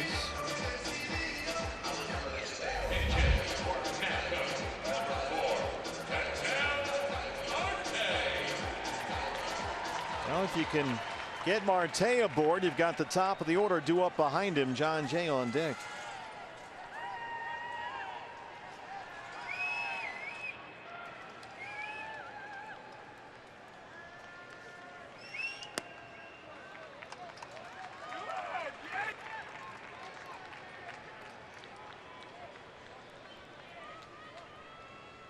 Marte, a switch hitter. He's been about 100 points better this year from the right-hand side than from the left.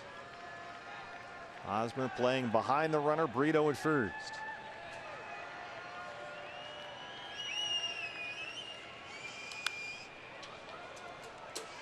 Let's take a look at Brandon Nimmo in the 9th inning, tied up 1-1 off Kenta Maeda. And there it goes, a 3-run home run just over the wall. And the Mets have a 4-1 lead in the 9th in LA. Rockies 9-8 winners. They beat the Giants. 1-1 on Marte. There's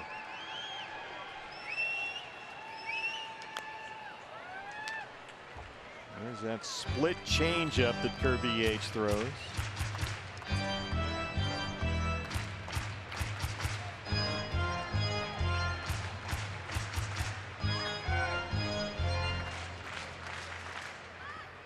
PK's got some swag going on that sleeve there. All kinds of stuff happening.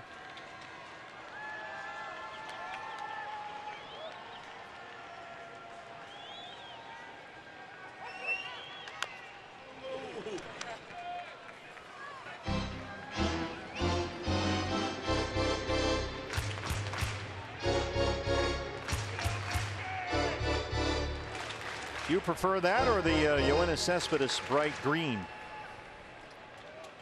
Yes. There is no good answer, I think.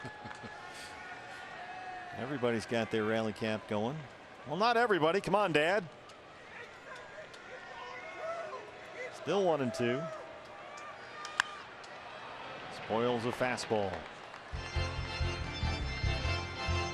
Now, you could tell it never hurts for fashion tips.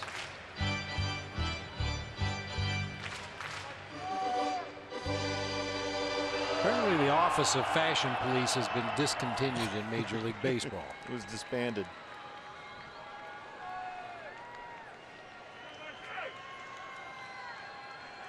One and two. He's off that fastball. Yates trying to get him to bite. It's even, 2 balls and 2 strikes.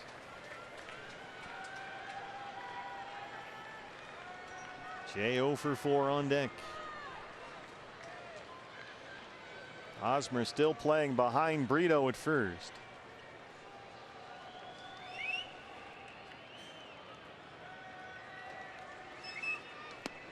And he gets him to chase that split. 2 outs. Pretty good battle that time, but Ketel Marte got into swing mode and just chases a bad pitch out of the zone that time. Tried to just get a piece, foul it away, but came up empty.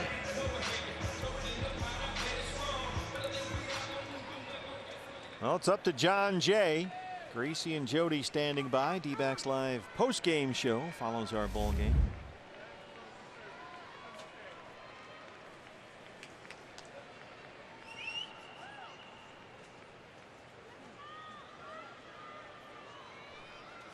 Well, hopefully the Mets can hang on, beat the Dodgers. That'll bunch things up even more atop the division as Brito takes second uncontested.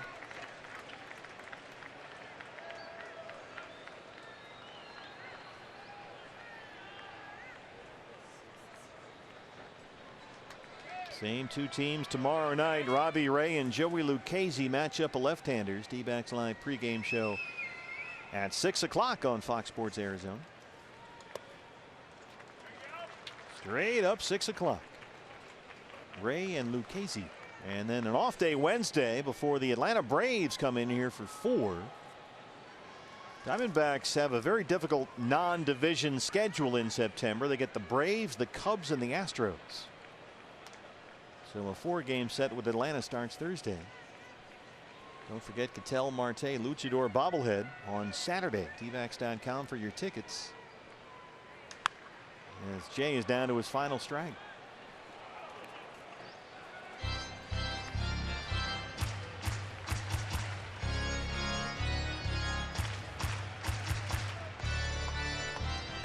Unless they can come back, Torey Lovullo's ball club will drop to 10-5 against the Padres this year and just 4-4 versus San Diego here at Chase Field.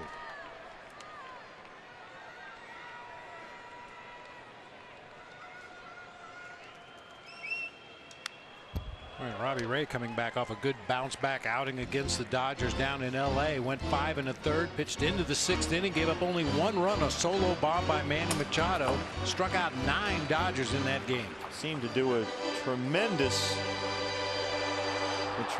help for Robbie's confidence. He sort of had that attack mode we saw for the first time maybe all year. You could tell by the body language he felt good out there. 1-2 on Jay. He's putting up a fight.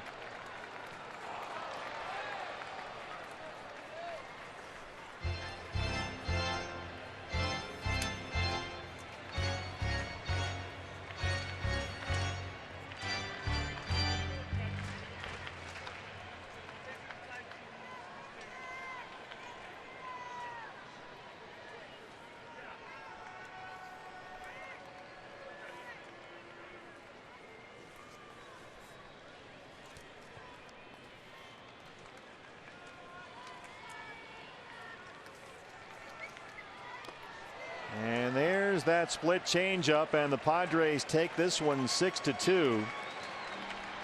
So the Diamondbacks have scored just 25 runs in their last 11 games. They are 3-8 in those 11 games, and once again, Bob, just struggle to get base hits and runs on the board. Yeah, lack of offense, really tough to figure. The D-backs at times this year have struggled offensively, but usually after a game or two they figure it out. They snap back, put big numbers up on the board, but just can't seem to get out of the rut right now. They have scored 2 or fewer runs in 6 of their last 8. Maybe Gracie has some answers. He's standing by with Judy. Well, we'll certainly try. Sorry, Steve. Got anything for us? I got absolutely nothing. Ditto everything that Bob and Steve just said. Yeah, it's been tough. And tonight, again, just 5 hits and 2 until the 7th inning. So they got a few late. They got an extra run there late, but couldn't seem to string anything together. I think I figured it out. They got? didn't have time today to go get their big boy pants.